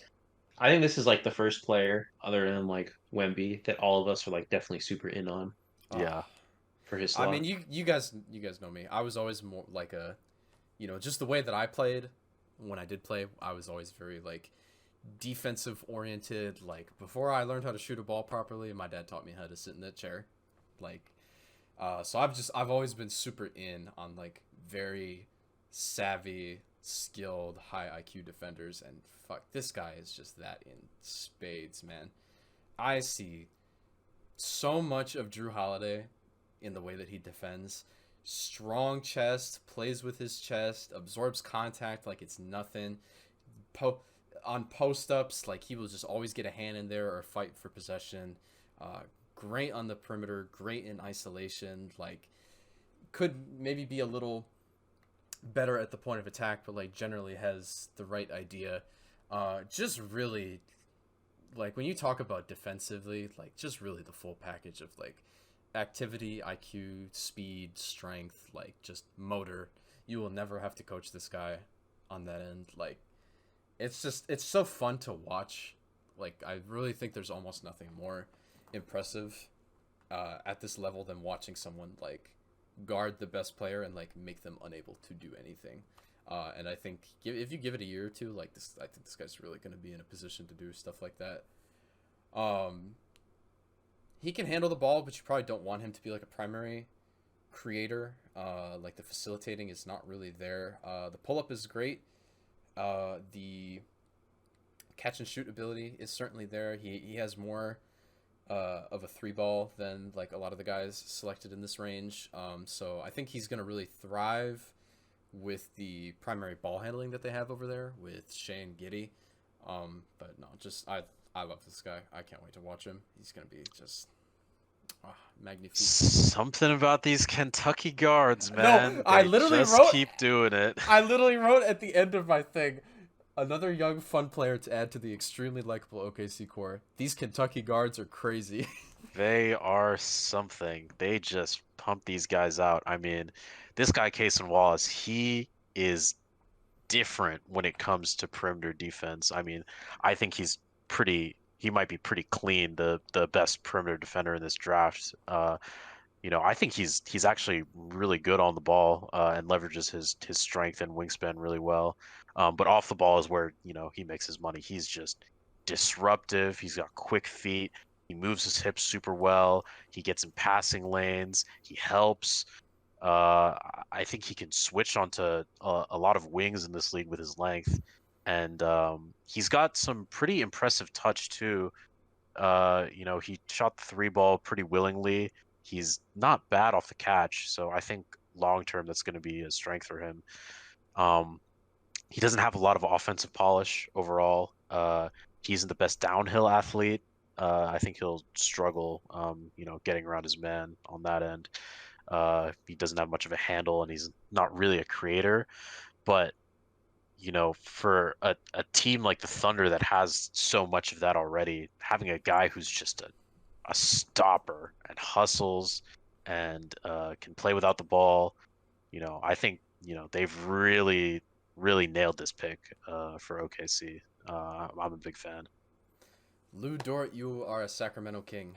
Oh man, no, dude, I'm glad you brought it up because this is like the most Drew Holiday coded prospect I think possible in terms of everything he's good at and everything he's kind of not good at. Because I mean, you said it already. Like he can shoot, and he can create and pass, but that's not his ideal role. He's more of like kind of like a combo guard offensively, um, where you don't really want him as your only or primary initiator, which is kind of the space Drew occupies right now in my head. Uh, but yeah, no, big fan. I think he's top two perimeter defenders in the draft. We'll talk about number one later. And and My man. I mean he's great. There's not really anything that he's strictly bad at, just stuff that he needs to work on because of the team he's on and because of I really like it for the identity. OKC was an above average defense last year. Mark Daigneault did a great job with those guys, and I think now they're really having the personnel to flesh that out with him and now Chet coming back. And I'm excited. I think he can be part of really, really dynamic, hard to play against five going forward for the Thunder. They're Just a cooking big fan of something this up pick. in OKC, man. Yeah, Got they something are. I going. mean, I don't really have much to say. I love the pick. I think it's great. I think we all, before, during, and after, like just we're pretty Yeah. consensus that like that guy's good as hell. This is our guy, man. I think he's gonna be good. Jet Howard, Oh boy. smooth Number 11. stroker. Pause. Another guy who we thought it's like, oh wow, what if the Knicks got him at 19 back in like January? That would be so Yeah. cool. 11. 11. 11. And he probably could have gone higher than this too, to be honest. I'm not sure I would have taken. I don't even. I like Jet Howard, 6'8" guard slash forward out of Michigan. He has really crazy wiggle with the ball, moves a lot better than he should at his size. Ultimate bag talk player. Honestly, can create space with the best of them. Just really good shooter, on ball, off ball, puts the ball in the basket. Can pass it a little bit, but that's not what we were looking for from him. Plays defense like his feet are encased in cinder blocks sometimes. And Yeah. he's one of those guys, a lot of guys have that thing. It's Karl Anthony Towns syndrome where they can move well on offense but not on defense. That's Jet Howard. And I like that he's, a really good shooter, going to hang out in Orlando next to guys who create with the ball and kind of need good shooters around them because they don't really stroke it right now. That's not their thing. Um, I think 11's too high for him. I'm sorry. I like Jet Howard. I wish he would have gone a little bit lower because I don't think that I think this is just a slight reach for them. I think the Magic kind of slightly reached on both their picks. And I don't hate the way either of them fit, but I don't love the way either of them fit There either. is a guy a little bit further down who I think is probably the better player, but we'll talk about that later. Um, Yeah, we will talk about him in Oh yeah. roughly 2 picks plus or minus 0, right? if I Jet speak, Howard is just he's smooth as hell, man. Like No, he's he's nice. 6'8". He's got a nasty handle. This dude cooks people for a living. He can shoot from outside. He's got great space creation. I mean, he creates space, off balance with leaners and fades. He's knocked down off the catch. If he gets to the middle of the floor, he can put it in the basket. He's got great touch. He's not the best passer, but off the pick and roll, he can make some pretty good primary reads. He's not much of an advanced reads guy, and I don't particularly foresee him being that. But he can operate around a screen. He's not a great athlete, especially laterally, and he doesn't have great footwork, and he'll definitely struggle defensively. I mean, he's already struggled defensively in college, so that's going to need to be an improvement. But I do think this is a good fit for Orlando, who has so many on-ball attackers and really could use the spacing and just a knockdown guy who can attack a little bit off the catch. Um, I like it. I'm a big fan of Jet Howard, and to be honest, given some of the guys that were picked above him, I really do think he could have gone, a couple spots higher than this. yeah, I mean, when you really talk about opening up the playbook for your best players, like this guy just enables so much. Like 38.6% on catch and shoot attempts, 37% off screens. He's great in dribble handoffs. He's great coming off pin downs. He's a great movement shooter. 38% on pull ups. He can hit sidestep threes on closeouts. Like, he's particularly great at the elbows. That's like one of his stronger areas. And like, I can just envision like you clear a side for a Paolo Banchero post up with Jet Howard at the elbow, so they can't dig anymore. Like, that just sounds like someone who complements, like you said, a lot of the primary creators that they have really well. We don't have to talk about the defense. That's fine. There's not much of it to talk about. It's all good. But yeah, no, I mean, like you said, just like a complete like beyond the arc scoring arsenal. Just gonna make things a lot easier for the guys he's playing next to on that end. And hopefully some of the other stuff. I don't want to say comes around, but at least is like respectable in like 2 or 3 years. Um, Eric Lively the second. I didn't. Oh, I didn't want to be. boy. I didn't want to start it. I didn't want to start it. Derek Lively. Shall I get us so going which on end this should one? we start on? Because Which and what ends? I think which ends? I think I should start this one because I really don't have a ton positive to say, and I don't want us to, I'm not trying to flame this guy, so I'll say what I've got. Derek Lively, second out of Duke. He's a big, 7'1", strong, athletic shot blocker. He's got a huge frame and jumps really high. He's got great leaping power. And that's about what I think is the beginning and end of Derek Lively. He's really big and he blocks shots. And I think he might have potential as a roll man playing above the rim. But man, this guy he did not have the best season at Duke. Watching their games, it really felt like there were long stretches where he was just not much of a factor on either end. which is not what you want to see out of a guy who's 7'1" playing NCAA competition.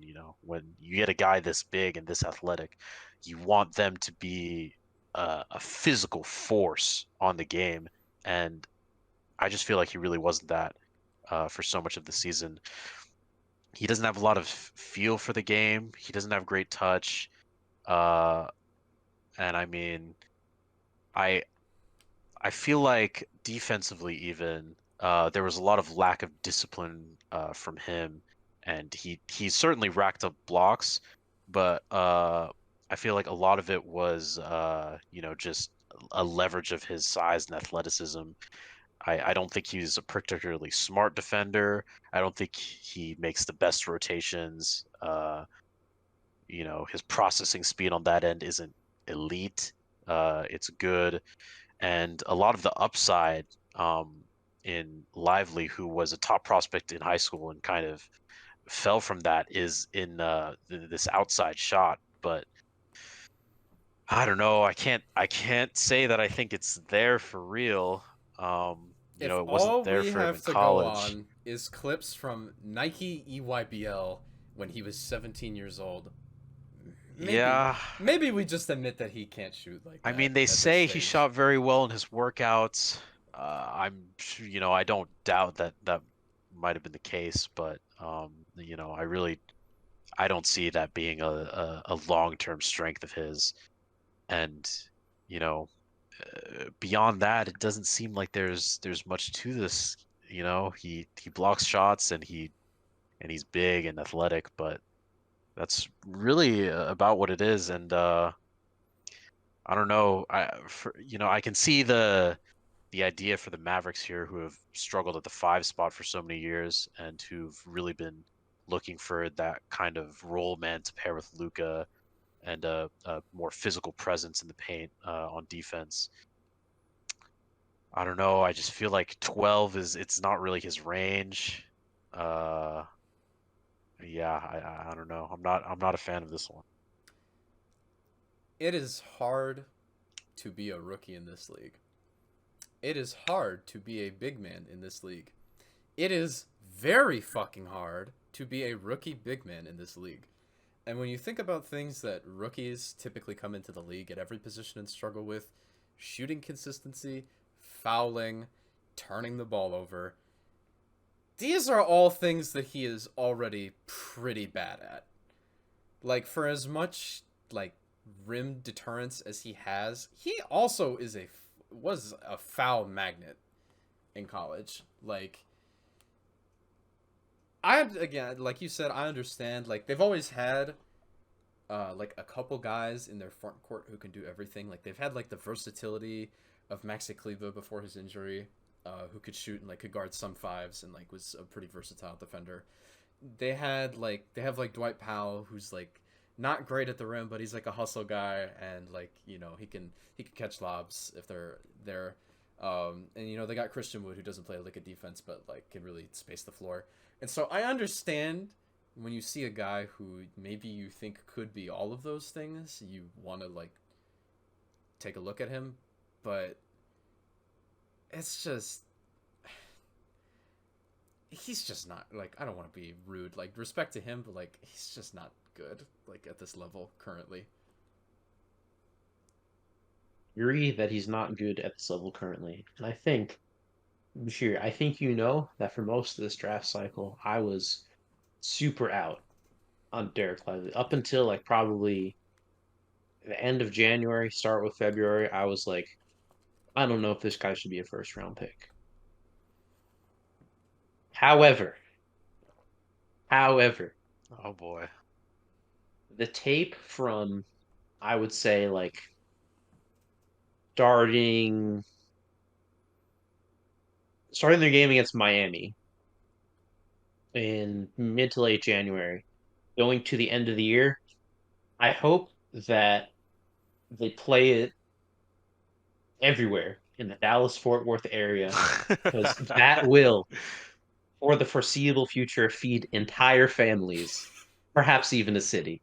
Because the Derek Lively drop coverage, oh man, It was special. The Oral Roberts game specifically, the first round of the NCAA tournament. All I heard was Oral Roberts is the exact kind of team to be a 13 seed or whatever seed they were. I think 13, 12, and make it far, and commit the quote unquote surprise upset. And they looked like they did not know how to play basketball when Derek Lively approached them, or when they came downhill at him, more accurately. So many times in that game, the lead guards or Roberts, they get the 2-on-1 because, like, I'll be honest, Jeremy Roach, not the greatest screen navigator. So it's very, very clear 2-on-1. And when I was talking earlier about what Victor Wembanyama did to the Charlotte Hornets, where he is playing the floater, shutting down the drive lane, while also being long enough, in position enough, and aware enough to block off the lob pass, making guys pick up the dribble, making them turn away. That was his bag for an entire like 6 weeks of the season. He looked like an elite defender at the college level. He's going to be bad year one. He shouldn't start. I hope he doesn't start. He's probably going to start by the end of the year because the Mavericks have a little bit of funny business going on at the Yeah, center I position mean, right now. he's probably gonna get some starts for sure. He will get starts, and it's not going to be good. But year two, year three, you're talking about this guy with 7-1, maybe even 7-2 in shoes with actual movement skills. I think the defensive IQ came along really nicely. Like, I think at the start of the year, you were talking about a guy who really, really just could not read what an offense was throwing at him very well, and like was very clearly skating by off of what he did in high school, which is be a lot bigger than everyone else. But by the end of the year, I think we saw something special. I think we saw a guy who can become a plus plus defender at an NBA level, given enough time, given the right situation. I don't know if that situation or time will be given to him on the Mavericks, but I think it's there. I think in my notes, I have this written down. Derek Lively is most likely the biggest variance pick in the entire draft because I can see him being out of I the think league that's fair. by the end of his contract, and I can see him being an all defense player by the end of his contract too. Yeah, I and I mean, think I don't want to just. Oh, it's sorry. there. Go ahead. No, no, no. I mean, I'm kind of done. Like, I don't I want to really just. think you can get him. I don't want to just like overshadow like the stuff that he is good at because obviously, I mean, 4.7 blocks per 40 minutes in college. He's got a 7'7" wingspan. Like when you talk about guarding the pick and roll, like this guy can play at the level, excellent in drop coverage. He's good in like a show and recover. Like he really can like guard that shit well. But yeah, it's just like I would agree with what you said. For me, it's probably either him or Bilal. As far as like, I would not be surprised if either of them are just like somewhere like on like a prove it minimum, like by the end of their rookie contract, like not being given the QO. And I would also not be surprised if they were just like really good in a couple years. Probably Derek Lively to a greater extent though. Yeah. All I got to say, watch the Oral Roberts game versus Duke. I did watch the Oral Roberts game. Watch both their games versus Miami, which was the, I mean, were they the runner up? They were Final Four. I don't know if they were the runner up. I think they were, yeah, Final Four. Honestly, I'm Both surprised. both their games versus Miami. You were very Uh, reserved. I thought this was gonna be like Stephen A. Kwame Brown. Yeah, I mean, well, I no, don't dude, think he's. Well, I don't know. I didn't really witness prospect Kwame Brown, but I mean, I imagine he went first overall. I imagine he was probably a bit more impressive than Derek Lively was at the time. just you But wait, buddy. I don't know. For a 7-1 guy, I'd really want somebody who is a bit more of a force on the glass at the college level. You know, he really didn't rebound the ball well for the majority of the season. Towards the end, he had some games where he had double-digit rebounds, but you know, and a guy who's at the college level just wasn't much of a play finisher. Looked off a lot of putback opportunities and you know opportunities to put the ball in off rolls. I don't know, man. I just I don't see it. And I know the upside is there certainly as a shot blocker, but I think the modern center needs to be able to do a lot more than that to stay on the floor at the NBA level, and especially if you want this guy to be a good starter for a long time. Yeah, I mean, I think the main thing that's in his way right now, because I think the defense is it's not a matter of if but when for the drop.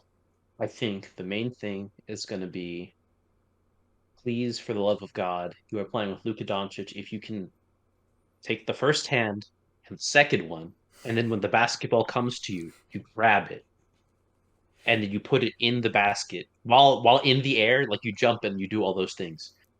See, That is this is referred to as a lob finish. see this is more what I was expecting from Bashiri. That is that is what He he needs just to he do. And doesn't I think dunk the if he can ball, do that, bro. if he could do that at a fine level, at an acceptable level, then you were talking about a dude who was like a plus in the This NBA. is this is a guy who coming out of high school was maybe the number one or number two touted prospect behind Dariq Whitehead. This guy was a stud in high school. He was him, the it man.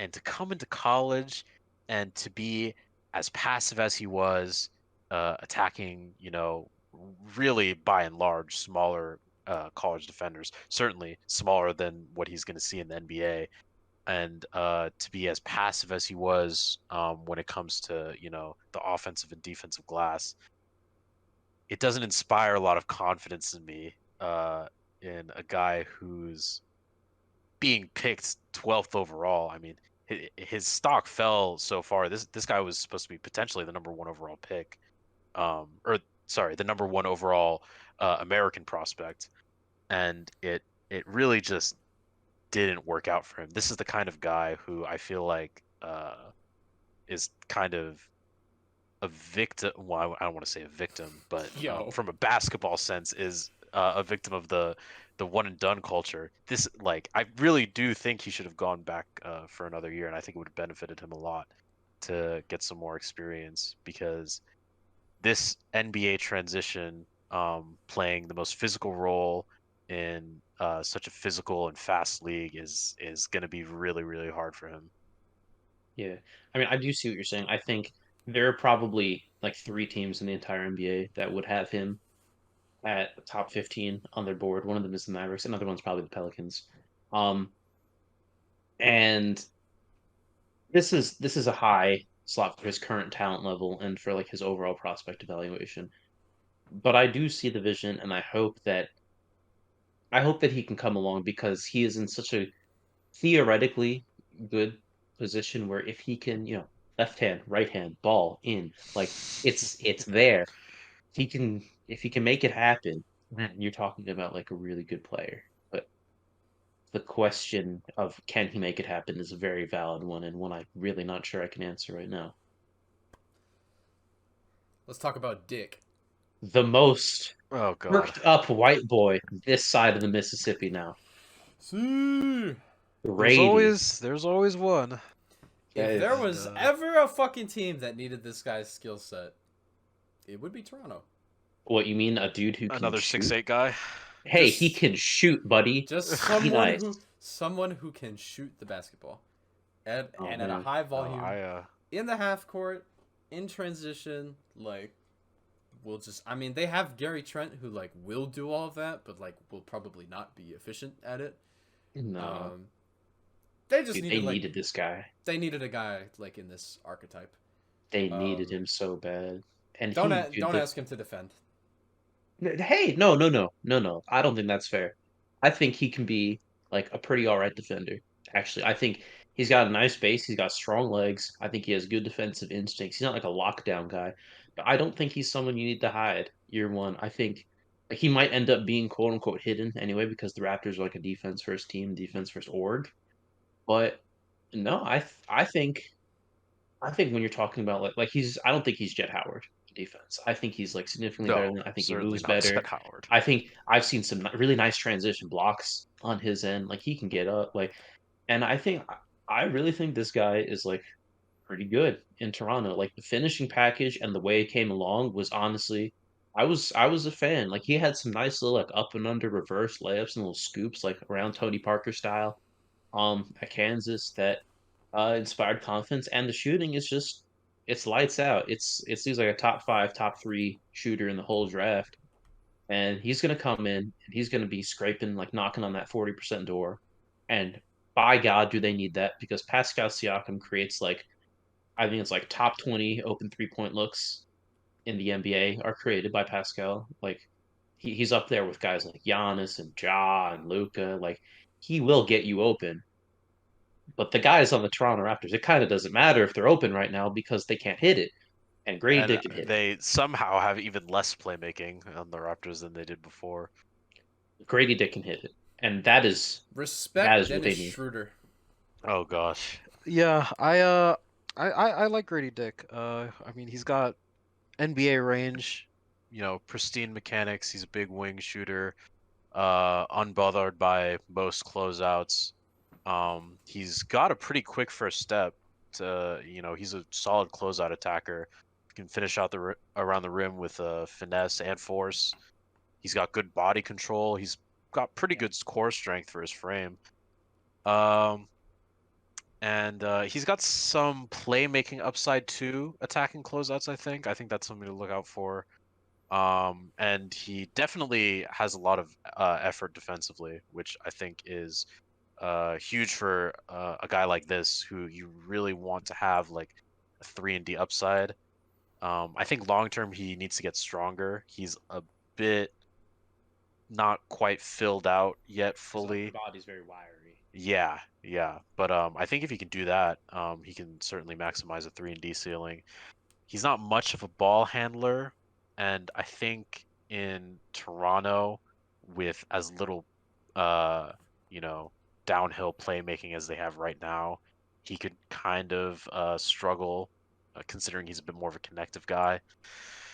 But yeah, I don't know. I mean, I like him. I just I'm a bit wary about the fit and how it's all gonna work out. I mean, they've got so many guys in these spots up north that he's gonna have to work pretty hard to carve himself a role.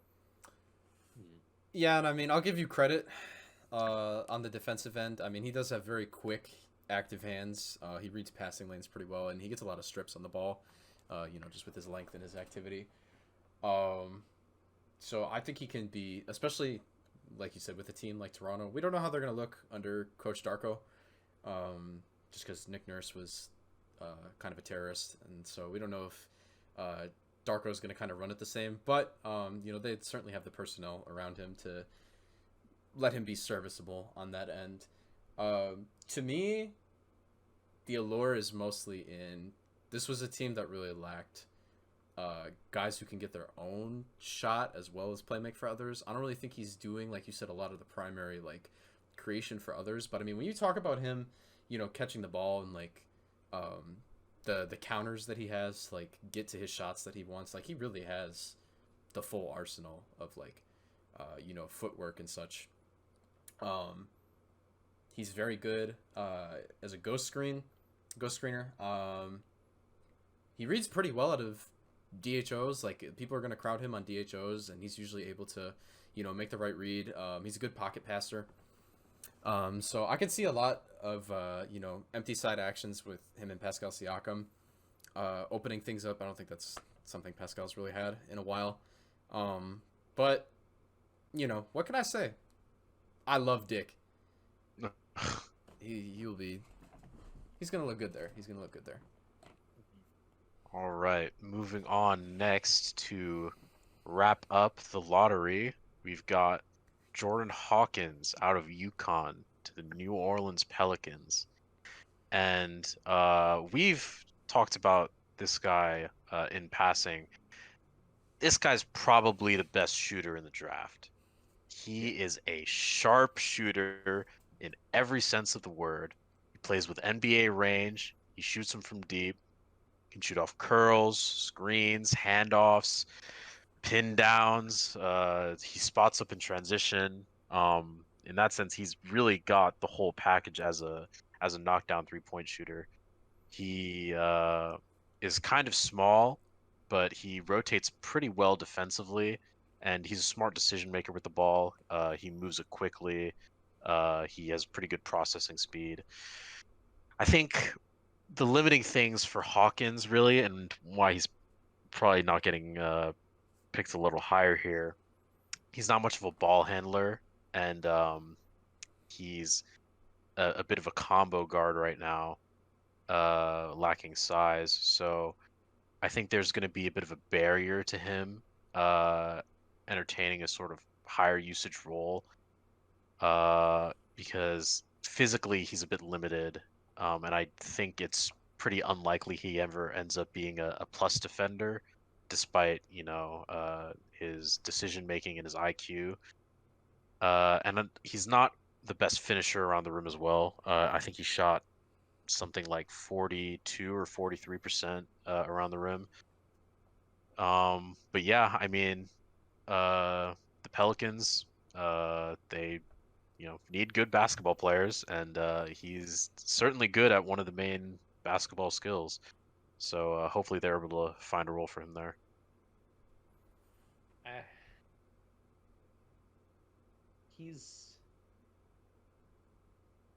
he is the best shooter. Seth, I think you're a little bit quiet. Oh, my bad.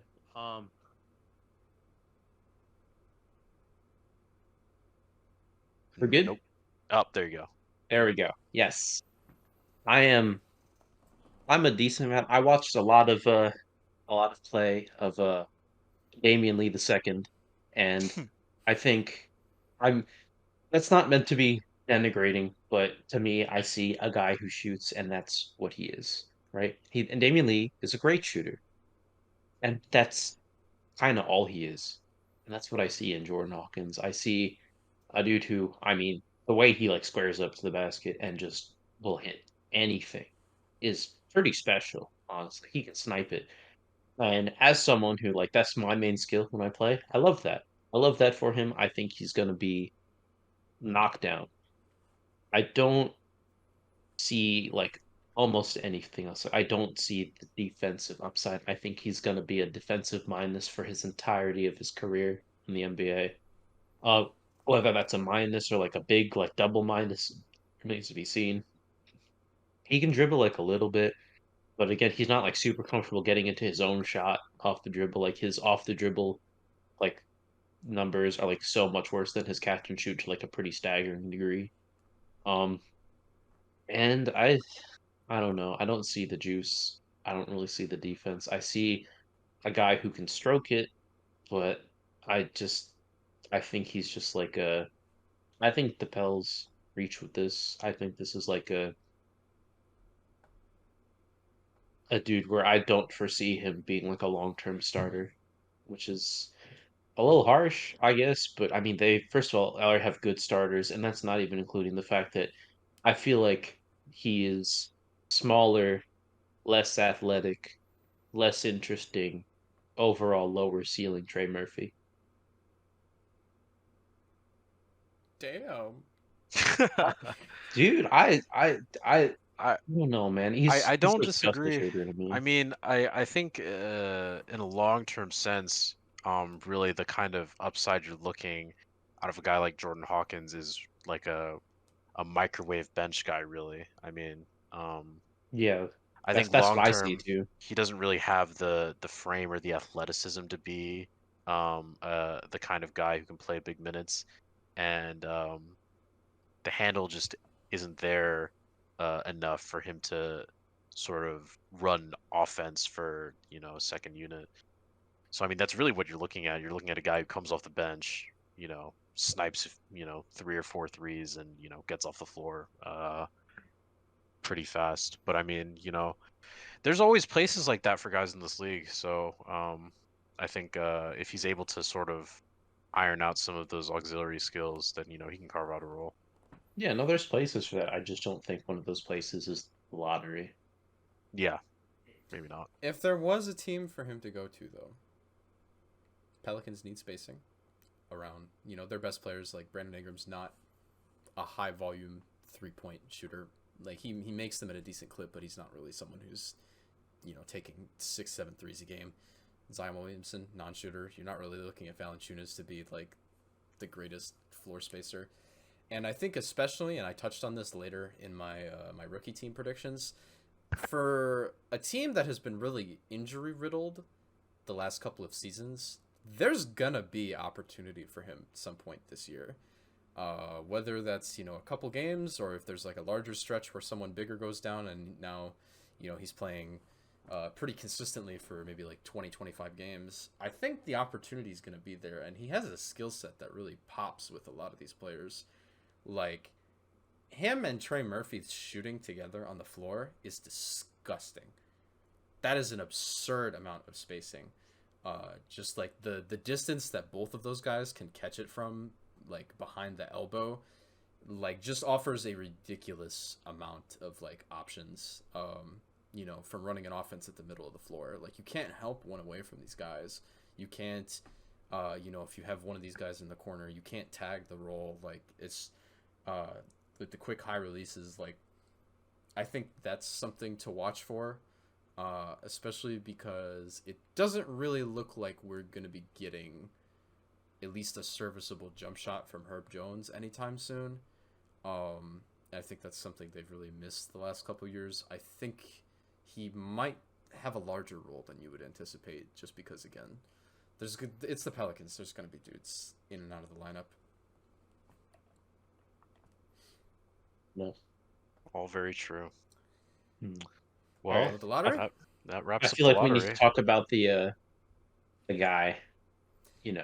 Well, so we're at, I think, around 2 hours.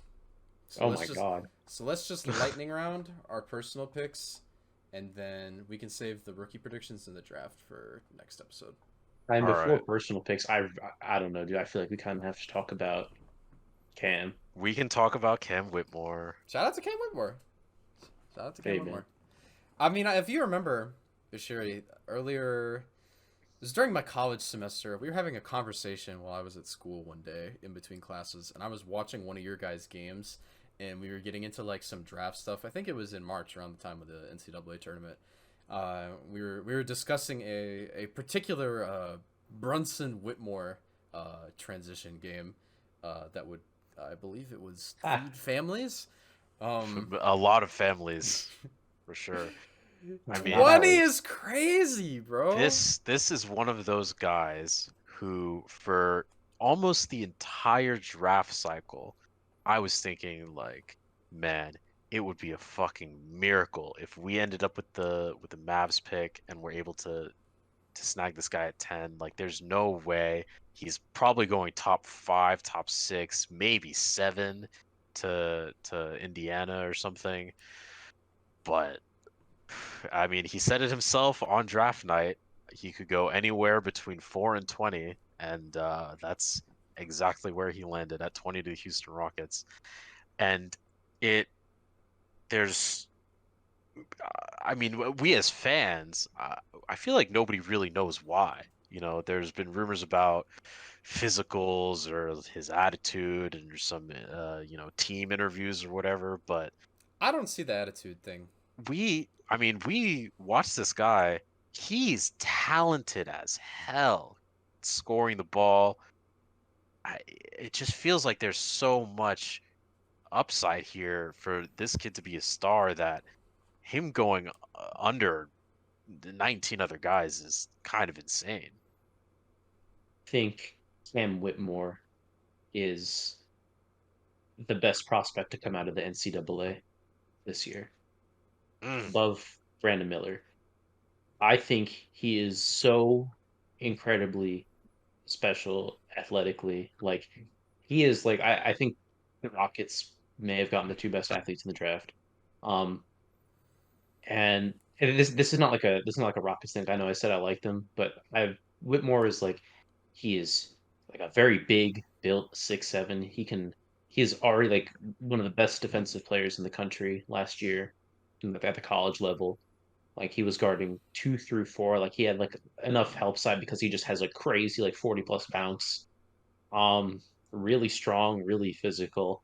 Gets to the line. at a level that like most college players don't even really know how to do. They don't even know how they would go about doing that. And for him, it's just kind of second nature that he gets the most efficient possession in basketball as part of his game. Insane finisher. He's above 40% on his catch and shoot threes. Form is nice. It's all there except for the fact that I He doesn't pass. I don't think he could pass it into the ocean from the beach. That's that's okay because he's Hey, playing on the if I Rockets. was that He nice, does not hey, pass at all. motherfucker, neither would I.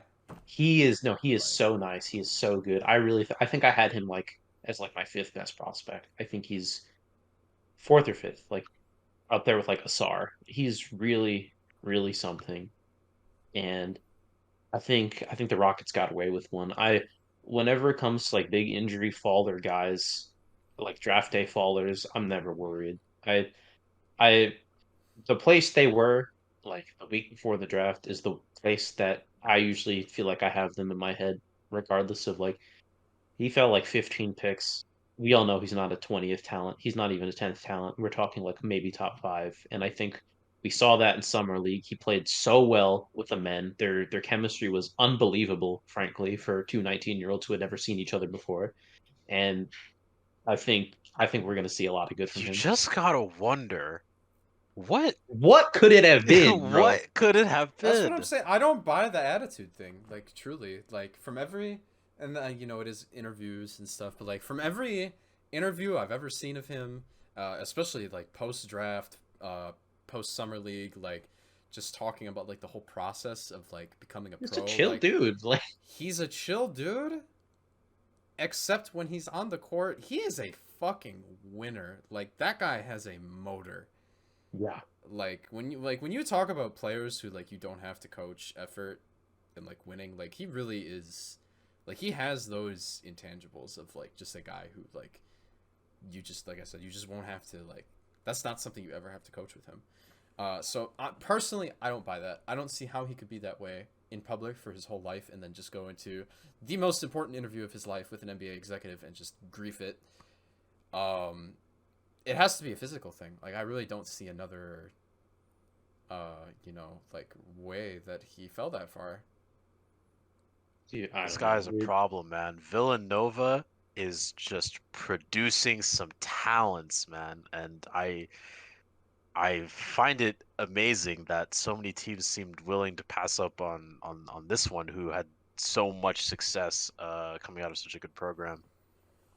Yeah, I don't know. I wonder what it could have been, but I guess the Rockets just didn't care. I mean, he said it himself that they considered taking him at 4, Mm-hmm. which is Dude, crazy, and they got him at 20. yeah. So yeah, Well, I don't know. just to pull up a stat real quick. I remember we were Shout out to talking Raphael about too. Taylor Hendricks earlier being this like great shot blocker.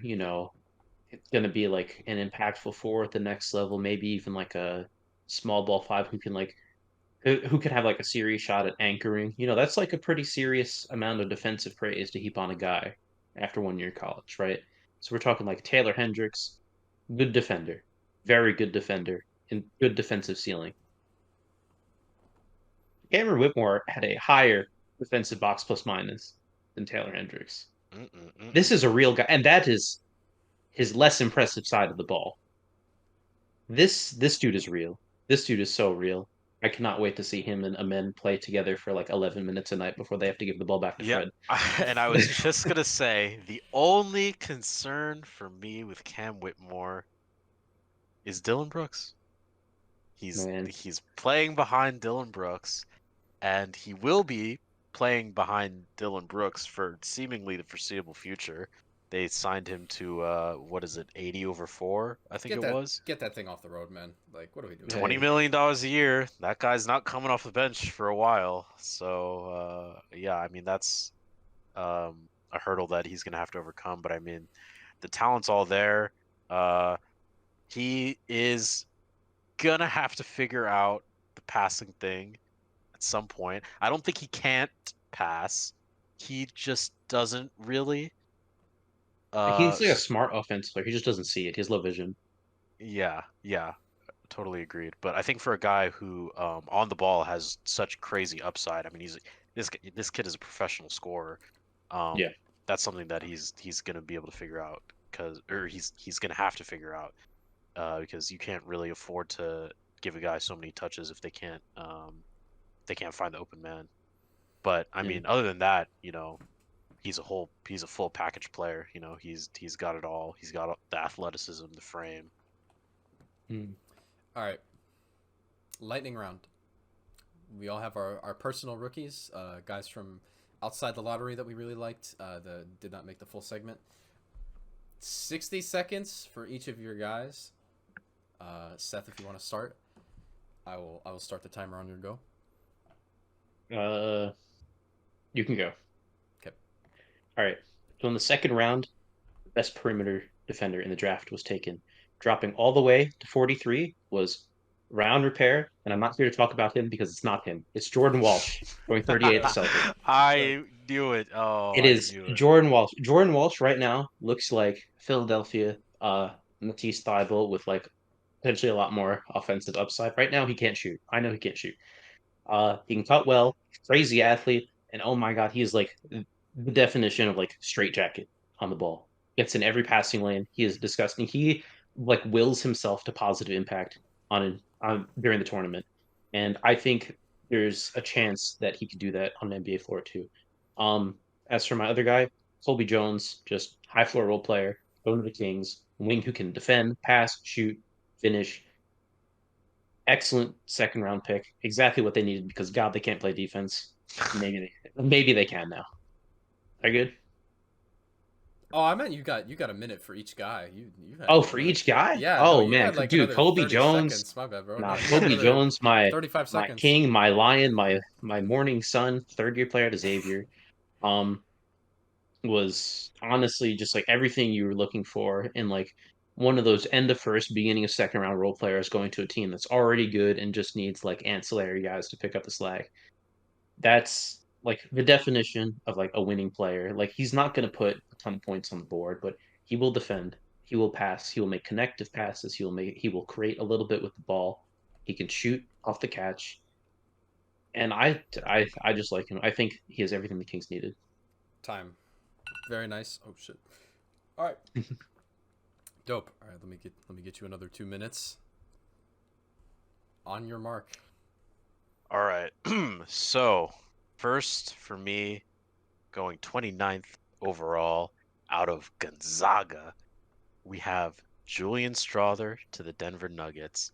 And man, oh man, Seth knows I have been talking about this kid non-stop this entire draft cycle.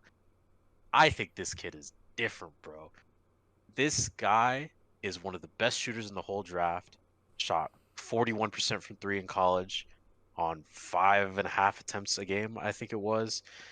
Knockdown off the catch. He can pull up from deep, has crazy NBA range. I mean, in the tournament, he was hitting some ridiculous shots. He's just an overall offensive threat, attacks closeouts. He's crafty around the rim. He has a whole move set attacking downhill. He can pass. He's a good connective guy. You're 1 minute in. Might want to go to a your solid next guy. defender. No, I'll take a minute 30 for this guy. And he just does it all. And, the Denver Nuggets, they do it again. They just get a ridiculous shooter and athlete to pair with Nikola Jokic. I love the pick at 29. You got 40 Next seconds. guy for me, Keontae George out of Baylor. I wasn't going to talk about him originally, but I really liked him in high school, and his summer league tape super impressed me despite a very weak college season at Baylor. This kid is a professional scorer. He puts the ball in the basket like as good as anybody else. I think he has a lot of upside to be one of the better scorers in this draft. If he can figure out playmaking and maybe play just a smidge of defense, a pinch of defense, I think he could be really good too. Yeah. He has one of the greatest chuckers of all time in Jordan Clarkson that he can learn from. Oh Very yeah. true. Oh yeah. All right, and then I'm a lightning round myself. When you talk about NBA ready skill set, especially at the guard position. Jalen Hood Schifino is just a fucking winning player, bro. As ready as you can come into this league as a point guard rookie, like he has so many desirable skills. You know, great defender, good at the point of attack. You know, he's a pick and roll savant. Like for his age and like you know, just the part of his career that he's in. He's a pick and roll, you know, as close to a maestro as you can get at that age. His mid-range game is super, super polished. You know, he can hit anything he wants, going to his right or left.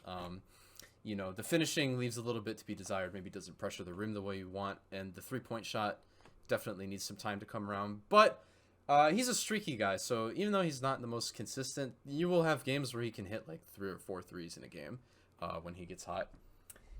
And now my second player, Olivier Maxence Prosper. Now I had to get up here and I had to talk my shit, you know, about my Marquette guys.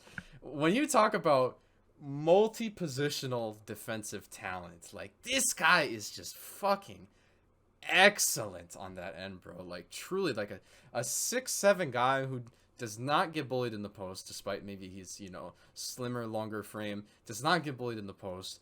Guards wings, can guard point guards, you know, shed screens at the point of attack. Like he really does it all on that end. And he's a very respectable, you know, 3-point shooter.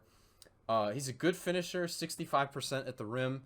And, you know, the 3-point shot is going to have to improve, but like 34% on catch and shoot attempts. His mechanics are good. He's fairly fluid, you know, for his size. And, you know, he's got a nice high release.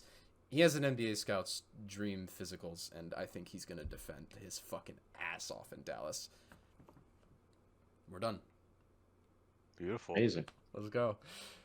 Do you guys have anything else to add before we cap it off? What players just mentioned, or like another guy, or No, I mean, just anything, you know? Any closing man. thoughts on the Closing remarks? 2023 NBA draft? This was a cool little draft. There's a lot of cool players in here. it was, yeah. Yeah, this draft cycle has been really very interesting. A lot of risers, a lot of fallers, a lot of narratives. I think this upcoming season is going to be really cool watching a lot of these guys. And I mean, even guys that we didn't end up getting to talk about. I think there's a lot to look forward to. All right, then. Cap it off. Congratulations. We have finished our inaugural episode. If you stuck around until the end, thank you very much. Ran a bit long, but a little bit. Hopefully you're in the car right now. Like, subscribe if you're listening on audio platforms, you know, add it to your library, etc. And until next time, thank you very much for watching this episode of Triple Single.